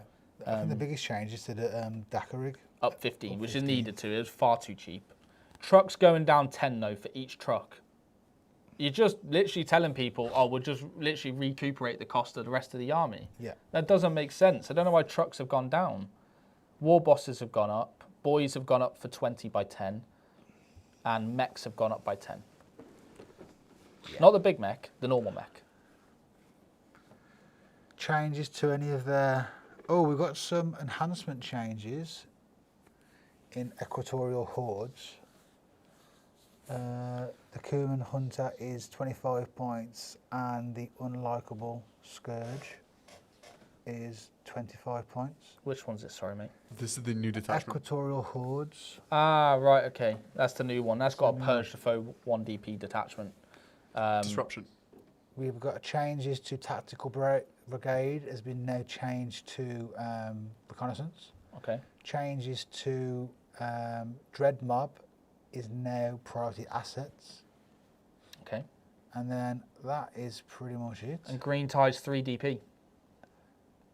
Okay, so that does change one of the top lists out there, which is Green Tide and Mordaka. And Tactical Brigade as well was the other option. Yeah. But I still think that Mordaka and Dreadmob is still a very strong way of hitting it. But then the change to Purge to Priority, does that change Dreadmob massively? We'll have to see how obviously people accommodate to the change from Purge to Priority, because that's going to be the new popular way of playing the game, isn't it? And then Mordaka going from Purge to Disruption, so you still don't have access to Purge. Yeah, people were playing that Green Tide mixed with Mordaka, or it was the Big Hunt, I think it was. That's the one that I know Ben's been playing a lot. Yeah, Big Hunt. That's your Beast Snagger one, so just taking maximum Squig Hog Boys. Yeah. That will do it, right? It's great. It's very difficult to kill. Yeah. But Green Tide going to 3 DP is a good change. Sorry, I was a bit off the mark with that one, not seeing that, because obviously they've updated that one on the MFM there. Yeah. But Dreadmob definitely I still think is very strong. And the points increases, look, obviously, we'll have to wait and see. I've actually played someone playing Free Booter Crew and Mordaka as well. I've seen that combined. Yes. Free Booter Crew is very good. So that's when you can go back into a WARG, isn't it? Yes. Yeah, that's good. The biggest change here, they changed Crushing Impact from a C to a K. That's what I've got on mine. It's spelled with a K on Crushing. Wow. I guess that's... more orcish, I guess. Yeah, more orcish. Obviously, we're changing the standards 9s to 8s sort of thing. Green Tide, the Go Get 'em stratagem, is now an unengaged boys unit after they have been shot. They can make a surge move of D6. Before, I believe it was just when they're targeted, they can make a surge move. Battle Wagons, Stompers, and Trucks have the frame keyword. Boys now can only be led by 2 characters. They can't be led by 3. That is a big change. You can't do that anymore. They've lost the bodyguard section where they can have multiple abilities going off at once. You've got Boss Snickrock can do his ability turn 1. He can make his ingress move turn 1, which is good. The Big Mech as well. If the Big Mech, if I attach a Big Mech to a Mech Guns, does this now suffer 1 mortal wound for each failed hazard roll? Because each model in a unit now is not a monster, a vehicle. Yes, they do that. Gretchen can have units without run turds as well. I guess that's just to fit the box of the Armageddon box. And I believe that's it. There's more like fixing with the war gear options as well of units being able to accommodate for the Armageddon box. Yes, Hector? Gaz's save rolls? Yes, because of the invul for Makari, you can't re-roll the 2-up save, again to bring it in line with the 2-up invuls and the fast re-roll mechanics of 11th edition, so that's a big change as well. But yeah, the main change I think for Orks here is obviously disposition for Green Tide and the dispositions for, the DP cost for Green Tide and the dispositions for Dread Mob and Mordaka. And then looking at not having 3 characters like your Gazkor, your Big Mech and your Pain Boy attached to 1 unit. It does make sense though, doesn't it, with the new changes? Like, you're slow rolling like 1 dice at a time. Yeah. And then, oh, I got a 1, I'll re-roll it. Yeah. No, not today. Not today. today. Okay, so Space Marines. Space Marines now. So Hector, are we on Space Marines, bro? We are on. They keep scrolling down to the Legends data sheet for some reason. I'm scrolling up. We are now on Space Marines. There we go. Space Marines. I'll get a drink, man. Okay, well I'll carry on. I'll read through this because I'm pretty clued up on this one. So Stretch my legs. we'll speed through this. I've been there about 6 years. So we've got aggressors. I'm just going to scroll through on this one. Aggressors down for the majority, down by 10s and 15s. Drop pods down 10 as well. Eradicators with heavy bolters are up 10. Inceptors up by 5 for 3 and 10 for 6. Infernus up for 10 for 10. Land Speeders up for 10. Librarians up 10. Just standard Librarians. Yeah. Lieutenant of a Combi Weapon up 10. Razorback down 10. You're not taking Razorback and Rhinos anyway. It's their repulsor as well. So it's not just the... Standard repulsors have all gone up. So repulsor execution has gone up 15. Stern Guard for 10, up 10. Storm Speeder Hammer Strike up 10. Vanguard Veterans up 5 and 10. And suppressors up 10 as well because they're the -1 to hit mechanic. Ultramarines just reds everywhere. So you've got Titus is up 10, Sikaris is up 10, Calgar's up 15, Tigurius is down 10, Gilliman's up 15, does gain mobile now though. Ventress up 10, Victrix up 10s for the max size squads, and Warden's up 10 as well. Yeah. Sabodin Card down 10, so White Scar's getting a bit of buff. And then looking at your got some changes here as well to Blades of Ultramar, armour of the Antonius yeah is up 10. up by 10, yeah. That's Just the up top 10s. save, isn't it? Yeah. Yeah. Artificer Armour and Gladius is up 10. It's the same, yeah. So in terms of disposition changes, Firestorm and Forge Father's gone to priority instead of Purge. I was hoping that they would have gone to 3 DP detachments personally. Yeah. Because then with Librarius is absolutely cracked. Yeah. It's very, very powerful. Hammer of Averni, which is the Iron Hands, has gone to Purge. First Company's gone to Purge. Subversion Assets, Disruption, Ironstorm taking hold. Yep. What else we got? Emperor's Shield's gone to Purge, the Imperial Fist attachment. So Subversion Assets. is now Fusillade gone and to Temporal Destruction. Corridor up as well from the Librarius. Yeah. Now let's take a look here There's at a new one, isn't it? Librarius. No, the Vengeful Hosts. Yeah, that's the jump pack attachment. Yeah. So I've got to go through 1,000,001 data sheets here. And this one here, Subversion Assets, has changed to Disruption. Which one's that, sorry? Subversion Assets. Yes, that one's changed to Disruption, yes. I believe it was Recon. Let's have a look. Okay, so Space Marines. There's loads of changes in terms of rules. We've got to take a look here at Stormlance. Stormlance has had some big buffs just for anyone taking the ability, so you can get Lance on any unit for a stratagem, so just Lance. That's amazing. It used to be just on mounted, but now it's on anyone gets Anything, Lance. that's really good. And then ride hard, ride fast is just -1 to wound, not -1 to hit, again to counter the cover. Yes, Hector? The Oath of Moment change, I've just realised, is if you're including any of those unique characters, you no longer get +1 to wound. Oh, really? Yep. So Salamanders, Raven Guard no longer have +1 to wound. It says at the very first update.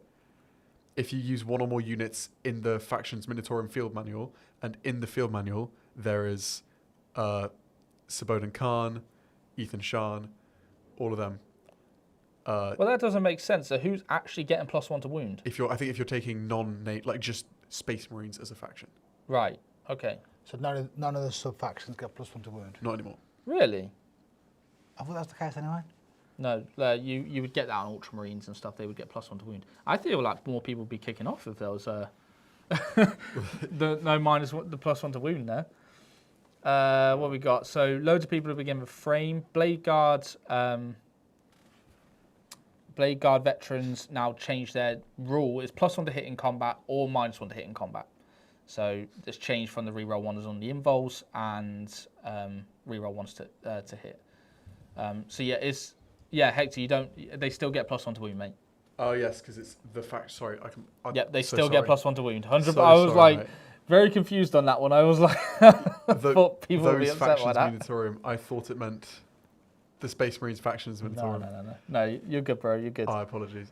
Intercessors, they can split fire and still get the +2 attacks, but they only get the +2 attacks from their bolt rifles into one target. They have to pick which target they get the +2 attacks into. Gilliman gets mobile, as I mentioned earlier. Tigurius is stealth and -1 to hit to go alongside all the other stuff. Yeah. We've got Vanguard vets now get the 2 damage weapon profile, which is good. But they lose their 4 up, don't they? They lose the shields. Yeah. Company heroes don't have to be led to actually survive on the battlefield, which is good. Chaplain with jump pack gains an Absolver bolt pistol. Yeah, and there's a change to the Librarius with the Stern Guard, you're saying? Yes, I think we'll come into that one in a sec. So wherever it's gone. Where is it hidden? They gain lethal hits now, is it? Rather than anti-monster. Yes. The Desolation. Firestorm, Ironstorm. First Company, Stormlance. Can't see where it is. I'm right in saying that, aren't I, Hector? Yes, we did. I saw it earlier. Unless it's in the detachment itself. Librarius Conclave, was he? Yeah, so Fusillade now is lethal hits, and if you have Pyromancy, you get sustained hits. So you don't get the anti-monster vehicle 5+. Yeah, That's a bit of an nerf, nice. yeah. That's the big one, because that was the big combo that everyone was taking and just being very strong. Yeah, Oath, reroll hits, reroll wounds. Dark Angels did well with it. Salamanders, Ultramarines, Yeah. all these Space Marine factions were just looking at that combination and just having it nuke Yeah. whenever it looked at, basically. Especially with Oath when they reroll all wounds, brutal. But yeah, Space Marines. So obviously changing from Purge to Priority. That's going to be the big one to look at and see how that changes things. But yeah, let us know how it affects your chapter and see how it impacts the game. But yeah, looking at the dispositions, I was expecting Firestorm in particular to go to 3. But I do also think Salamanders are extremely strong right now. And Ultramarines also getting hit extremely hard. So yeah, we'll see though. We'll see. We'll see if a priority is enough to bring the assault armies into It's crazy how into much line. a change to cover can affect someone's army. Yeah, crazy, right? So, Hector, we got Space Wolves next. Space Wolves next. Okay, so let's just quickly run through the points. Okay, Arjak's down 10. Iron Priest is down 5. Logan is down. Logan. Yeah. He's down 10. We have got Ragnar is down 10. So it looks like the characters are all down, basically. Yeah. Oh, Wolfguard. Wolfguard Terminators on your 3rd unit is increased by 15 for 5. And it goes to 315 points for 10. Wolf Scouts are down 5 for 6 and -10 for 12 models rather. And then the rest is just marine stuff, isn't it? Yeah, so it's mainly just affecting your characters there, slight points. Well, I think my Space Wolf list went down 60 points. a lot. That'll be your characters then? Yeah, I've got Ragnar, I've got Aryak, I've got Logan. Yeah. A bunch of other marine stuff around them that's gone down, and my Wolf Scouts as well. So yeah, I've lost quite a few points on that one. Do you reckon they needed that? Because they Space Wolves, I think, are pretty good, but it's the Wolfguard Terminators that are very strong at the minute. And yeah, seeing if there is seeing Wolfguard Terminators being taken, like I know a list did very well with 30 of them, so they were obviously just, and that and taking hold was very strong. The Get Back Up enhancement and Saga of the Bold as well, which has clarified that the character is not attached anymore and just comes back on his own. And Saga of the Beast Slayer, you've got the Impetuosity, which gives the Wolf Infantry and Blood Claws surge moves, and then Space Wolves unit for Wolf Touch get +2 move to the Bearer. Yeah. So does that mean that they've lost on the Bearer to be able to join? See if you can actually join. So Wolf Touch, it's just +2 moves, so you can't actually attach him to Wolfen. That sucks. That's a bit. Ah, I love that enhancement. I love my Wolfen. They were well fun. What detachment do you play? I play Beast Slayer. Beast Slayer, is that 3DP? 2DP. 2DP. Champions of Fenris has a change. It's gone from. It's now changed to priority assets. Yeah, that one gave you basically charges in your opponent's turn, like heroics. Legends of Saga and Song is the big one, because that gives you your Terminator detachment with taking hold still. And then we've got Subversion, Veterans of the Fang stayed the same. Yeah. So yeah, it's just your Champions of Fenris that's changed here and gone from Purge to priority. Yeah. They've really wanted to get rid of Purge, didn't they? This is like GW Purge and Purge. Yeah. Purge and Purge, yeah. All right, well, that's Space Wolves. I don't think there's any other changes to Space Wolves. I'm gutted about the Wolf Touched enhancement, though. That was pretty cool. Okay, we've got 4 factions left. Let's try and smash through this, because we've been going for 2.5 hours now. So let's see if we can do it in 13 minutes. Easy. Let's see if we can do it 13 minutes. Yeah. All right, cool. Right, Tao. That's that. Next one. Dazaki said that you can still lead Wolfen. They just changed the location of where that ability... Oh. Naughty, eh? Why do they do that? Why? So let's just... Oh,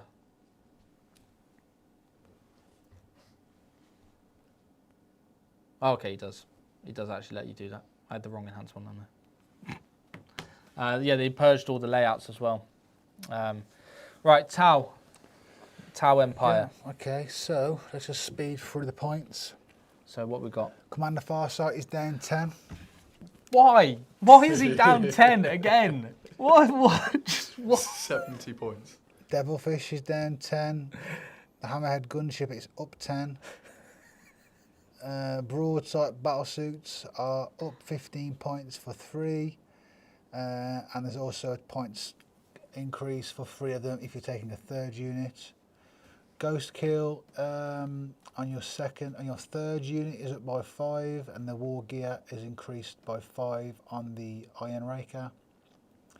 We have got Pathfinder team is up by 5, and the Riptide is up by 10, so they go to 190. I could have sworn they used to be 190 anyway. I think they went down, mate. Oh, lovely. Well, the backup, that's good. Yeah. Storm Surge is up by 15. The Twin Lance is up by 15. The Tiger Shark is up by 50. And that there is Tau. Okay, so Twin Lance is almost there. Almost where we want it. I hate those guys. They're like the bane of my existence. You look at them and they just kill you. It's got like 4,000 guns. So, in terms of dispositions, Monk Card's changed from Purge Foe to Priority. Wreck Cadre's gone to 3 DP. That's a big one. That's a big one. Now, I think with Tau, Callion's changed from Priority to Reconnaissance as well. Yeah. I think the interesting thing, or the sad thing with Tau, is they don't have any detachments to pick from. So now they've made the 2 ways to play that were extremely strong anyway, 3 DP. So kind of list building for Tau is very limited.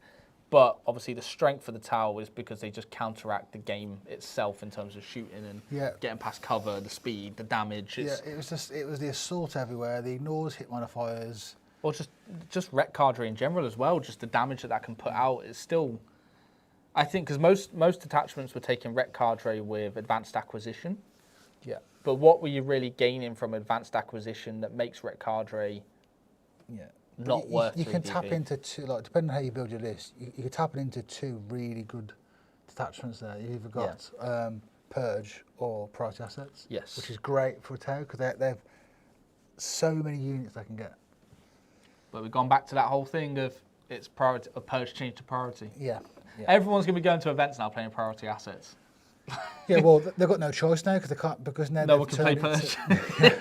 And because they've turned that the Ret Card into free, it's either priority or priority for them, or they have to take it on the chin, play into Purge, but they're stuck with a free. Yep. So.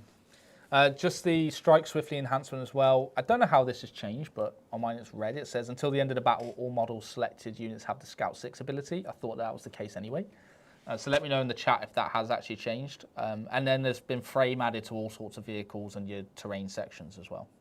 So Tau, big changes to dispositions and detachments rather than everything else, but points still going up as well. Probably going to be going up about 40, 50 points, I reckon, on the list for your army. So basically, Tau players, find a new army. Let's take a look at Tyranids. T-Sons. Is T-Sons next, are they? Sorry. T-Sons next. Okay, T-Sons. So T-Sons, again, a big powerhouse in the game. Again, we've already seen loads of these changes across other Chaos factions as well. But to go and isolate some of the T-Sons, we've got the Terminator Scarabs up 15 for 10 models. We've got those robots are up by 5 for 2 and 15 for 4. Yep. Those are the problem units you were saying. Yep. Sorcerer is only affected if you're running a third unit. Is increased by 10 points. We have got the Zangar Shaman is up by 5. Kairos, as we know, is up by 10. Standard Scintillating Legion stuff, yeah. And other than that... they have the Umbralific Crystal for Grand Coven. Now allows you to Deep Strike turn 1 with an ingress move, because it does say you can include it in your first turn, the same as all the standardised uppy-downy mechanics. Warp Meld Pact, the Bray Lord enhancement for Sorcerer Infernal Master has got Scout 6, and the Twisted Myriad stratagem has changed from 9 to 8 inches. Yeah, standard. Kairos Fate Weaver has basically got his Vect ability, basically standardised. And it doesn't look like any other abilities have changed army-wise. No, there's a few changes to dispositions again. So let's have a look. So you've got Ritual of Regeneration changed from Purge to Taken Hold. Sekitar Cohort changed from Priority to Disruption. Yeah. That's the big one. And Waterforged Cabal changed from Disruption to Priority. Mm-hmm. Well, is that big? No, they're still Blast of the Void. Doesn't that just do the exact same thing as before? Yeah, basically. Hex Warp's gone to 3 DP as well, hasn't it? Ah, yes. So is Hex Warp taken with Sekitar, I can imagine then? Yes, and that's, and Warp Forged is the different one. Sorry, I was getting them mixed up on that one. But Warp Forged just changed to Priority. So, yeah, T-Sons players, how is this going to affect your list building? What detachment's going to be the main ones now? Because Sekitar not being Priority anymore, because I know that was the way that people were running it, and not going with Hex Warp Throw Bands, obviously, is a big change, because that was the main way to run T-Sons. But now you could just take and hold with those 20 or 30 Terminators at -1 to hit, -1 to wound. That's a problem. Yeah. And then backed up with Defilers. Is Hex Warp, if I'm right in saying, let me just check the detachment. Thousand Suns, Codex, Hex Warp, Throwband. So that's the one where you get your different flows of magic and the +1 to wound. So yeah, that's definitely the main one. So this is like your Grey Knight, where you get to pick areas of the board and get psychic stuff getting buffed. So, okay, Purge the Foe and Warp Meld Pact. That's your Zangor detachment. Weird, but Zangor's getting Purge the Foe. Purge all the foes with Zangors, I guess. Okay, big hits to T-Sons then. Big hits. Now we are on Tyranids. All right, Tyranids. So points-wise, Malceptor is up 10. So since the edition started, he's gained 20 points. Oh dear. Neurotyrant is up 15, so he's now 130. Okay, the Toxicrene is down 15. Okay, 120. I might play that just for lols. Zone Thropes, which is ludicrous to me, is down by 10 for free, but they've stayed the same for 6. Maybe that's just a, you know, if some people are running the Neurotyrant with 3, that's, I don't know. That's weird. Von Ryan Leapers are down 5 for free or 15 for 6. Ooh. Okay. Quick thing before we go more with Tyranids. Hector, on your document, does it state the Defiler's changed for T-Suns? T-Suns, let me double check. Sorry, guys. On my document, it didn't have a change, so I didn't see that. Otherwise, I would have pointed out. But apparently, the T-Suns Defilers have changed. They don't get change to the rules, no Overwatch. Could they use Overwatch on No 5 more before? 4-up Overwatch. That was ridiculous, there. Have you got the document there? Yeah. I'm trying to find where it would be. Scroll down. There you go. So it's on. I can see what you're looking at. So. Oh, perfect. Scroll. B for Defiler. Yeah, it would be here, but if it's alphabetical. It's now -1 CP for heroic instead of the Overwatch thing. Oh yeah, they've killed the Defiler then, haven't they? Yeah, in terms of its abilities, because heroic isn't exactly a great thing for you lose Overwatch on 4s to gain -CP on heroic. Yeah. Oh, here we are. And no more Filner Pain. Yeah, it should be at the top. It doesn't say anything about the... Maybe it's on the app instead of the document. Yeah, maybe. Maybe it's on the app instead of the document, but at least we've got that there. So I can just quickly grab the Defiler for 1,000 Suns abilities. Yeah, counter-offensive stratagem. So interrupt for -1. So 1 CP No, interrupt. it's -1 CP for interrupt. Yeah. And it's limited to him. Yeah. Counter-offensive. That's right, isn't it? Counter-offensive is interrupt. Yeah. Yeah, it is. Yeah. Yeah. So you basically get fights first. So you get counter-offensive, not heroic. Oh. Yeah, it's counter-offensive. So, okay, all right. So interrupt with a Defiler for 1 CP. Sure. Not as good as the Overwatch on 4s. Yes, that's sad for T-Suns, I guess. But you still got the firepower of the Defiler. It's just obviously not the Overwatch thing. Definitely needed looking at. Yeah. 100% needed looking at, but probably could have done a better rule. I don't think it affects them on the offense. It's just more on the defensive threat, really. Yeah. Yeah. But Shame. But Tyranids. Tyranids, yeah. Anything else? Yeah. So there's the changes to the points. In terms of detachments, rules. So Vanguard Onslaught Chameleonic is now stealth. Yeah. So it benefits of cover. Warriors now get +1 strength or +1 toughness in combat. You get to pick the ability at the start of the fight phase. Ooh. Yeah. Does that stack with Synapse? Yeah. So you get +2 strength. Warriors. Ooh, bloody hell. Tyrannicide, it's got 9 to 8 inches. Venom Thropes give an aura of stealth to everyone, so Yeah. cover to evervenom. That's the main Thropes changes. give stuff now? Yeah. Oh, it used to be they give a 6 up in vulnerable save. No, that Venom Thropes. Oh, Venom Thropes. Venom Thropes. Yeah, it's the same then. Detachment-wise, nothing. I was really praying that they did something about the Norns. I think that they could keep the points as they are, but even me as I'm all right at Tyranids, you know. Yeah. I wish that the Norn one would just change the purge, or no, just say that you don't get the it can't have a Norn exclusion to go with assimilation. They'd never do that unless they nerfed it to a 2 DP. I also think that you should have to pick the objective, and you only get 15 on that objective, not 15 OC. Yeah. Being able to hold multiple objectives is very strong. But Norns in general, I think... Yeah, so you're saying it's the objective that gets 15 OC, not the model? Yeah, I'm pretty sure that's how it works. But I think, overall, I did say from the very first one that we did, I thought the Norns were a bit of a problem. I don't think Norns are the problem, you know. I think it's the ability to tap into take and hold is a problem. Yeah, so if it can stand on 2 objectives, which with a 6 objective map is quite commonly be able to be done, you get 15 OC to the model, not with it, because as long as you're within range of your objective marker and your model's put onto 2, it's definitely you get it, yeah. Hold 2 because you can hold multiple objectives with a single model. So again, I'm going to say it again. I don't think it's the Norns that's the issue. It's If you change that Norn list from taken hold to purge, you won't see it being played because it's now ineffective. No, but the problem with assimilation is that killing a Norn in that detachment is ridiculous. And also the regeneration of them and stuff like that, they can become oppressive. No, I get that. They're hard to kill, but if you've got 2 Norns on an objective and they're not scoring for being on them and they have to kill you, they don't necessarily have a great deal of shooting. Well, they do kill you. The simulators do kill you. Have you seen, so the anti-character 2+, I know they... On shooting only, yeah. Even the combat for the simulators is very good. Yeah, it's half decent, yeah. But like, because they get the 4 pinball. Yeah, it is very strong, bro. But then you just play around it, don't you? Because I've done it with Grey Knights. This again is I don't know. I know Tyranids inside out. They've got limited range of 18 inches. I'll just stand outside 24 inches. If you want to come and touch me or shoot me, you have to move 6 inches off that point. You're no longer on that objective. Let's play around. I do think that attack, for me personally, I'm going to die on that hill. It's a skill issue. It's a skill issue, sure. It's definitely a skill issue.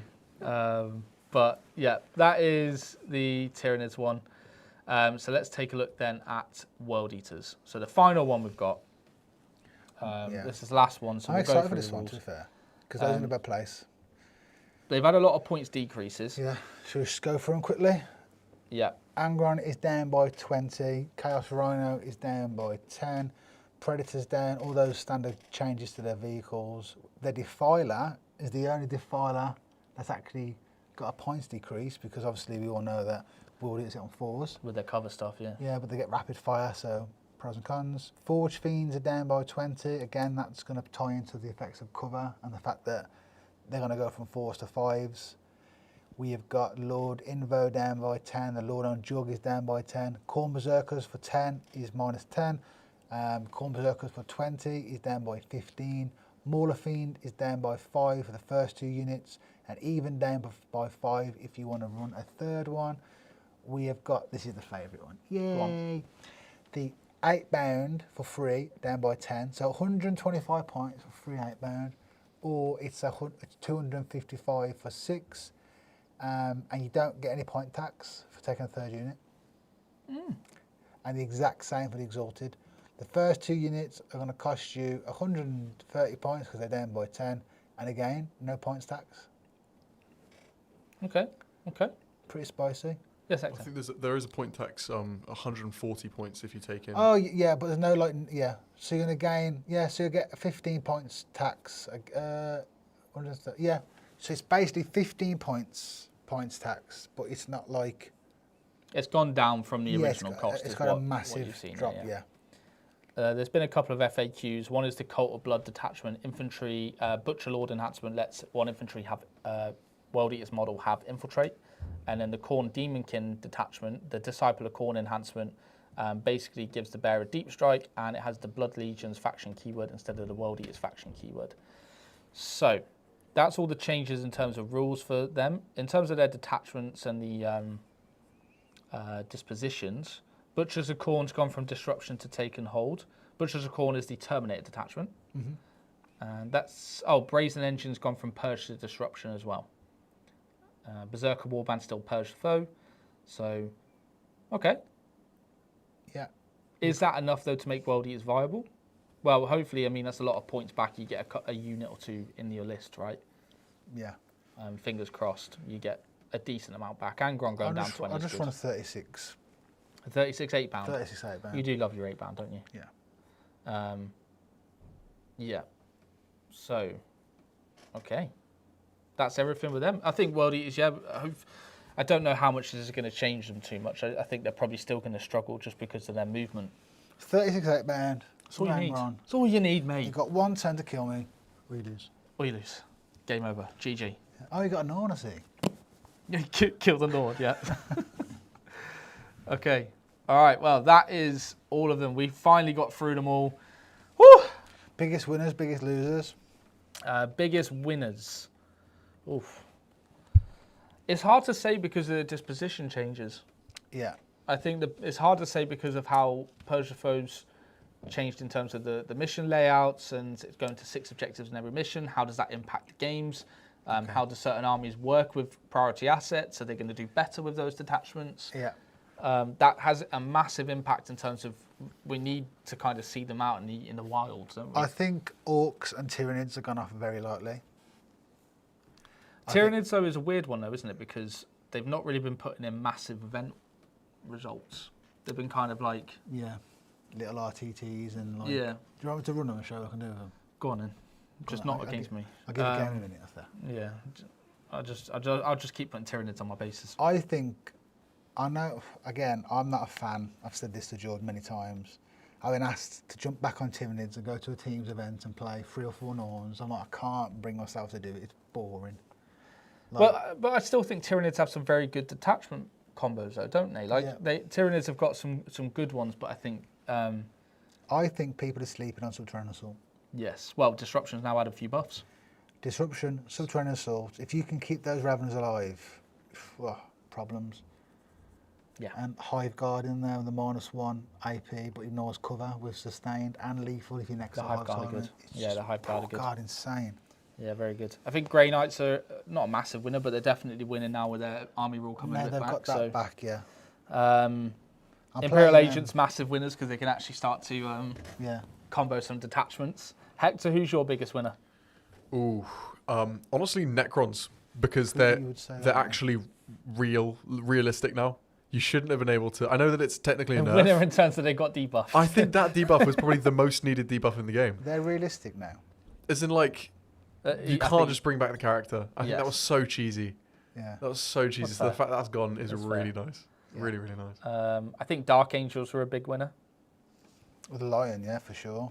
Just in general, I think actually, yeah. I think they're probably, in my opinion, the biggest Company of Hunters, it looks very good now. The ability to go through walls now, mobile with Samael is pretty cool as well. Yeah. Well, Company of Hunters was decent already, but now it's even Cam, better. if you're watching this, I want to gash you up so you can build the list and I'll tab you in 2 turns. Orks. Orcs got off lightly. I don't think that really affects their game plan at all. Well, they've had a big change in terms of their Green Tide list. That is a big change. Yeah, yeah. It is a big change. And obviously disposition changes is massive. I think that's the big thing here, right? Is We won't know until we play, will we? the main changes to this data slate is disposition changes and bringing mainly the Purge armies onto priority assets that are doing very well. Yeah. They've brought them down to that. And then seeing how that's going to impact the game. I think obviously T-Suns definitely are a big loser here. Tau are definitely have been impacted massively here as well. I think Templars are probably Templars the worst. 100% are up there as one of the biggest losers of the slate. They haven't really been. I'm going to say it again, honestly, if you change that Norn list to Purge, terrible. It's killing nothing. Couldn't even kill itself. Yeah, it's tough. It's tough. Okay, all right, well, that is it. That is the review of the balanced data slate. Guys, thank you for being patient with us. And look, obviously, our opinions are our own. We've tried to give informative decisions where we can based off our experience of playing 11th edition and going to events and stuff as well. And hopefully you've found this valuable. And Yeah, hopefully. enjoyed, obviously, us going through this video. We will timestamp it, so you won't have to watch all 3 hours. We will timestamp so you can go and watch exactly where you want in the video for your faction. And drop a comment down below. Let's hear your new combinations. What are you thinking about the changes? What's your biggest winners, biggest losers? What are you excited about? What are you excited about, yeah? Yeah, what are you excited about? Let us know. I'm really excited just to try Disruption, to be honest, because I enjoyed it, and I know you said you enjoyed it before. Yeah. So excited to give Angelic Host with Disruption a go again, Yeah. and see how that does on the tabletop. Because I never had an issue with scoring before with it. No? So now it's going to be slightly easier with the change of the layouts. Yeah. I think, yeah. Yeah. All right. Well, let's carry on then. Let's. We've got a live stream tonight. We have a live stream tonight at 7 p.m. So Blood Angels versus Genestealer Cults. So we'll see you guys there. Hector. It's going to be rough, yeah. That's going to be tough, especially with their points decreases. Lovely. Right, Hector. Thank you very much for your help and for being the tech priest over on the deck. Lee. Thank you, guys. Great job, bro. No worries. And we'll see you guys later on. Later on tonight, yeah.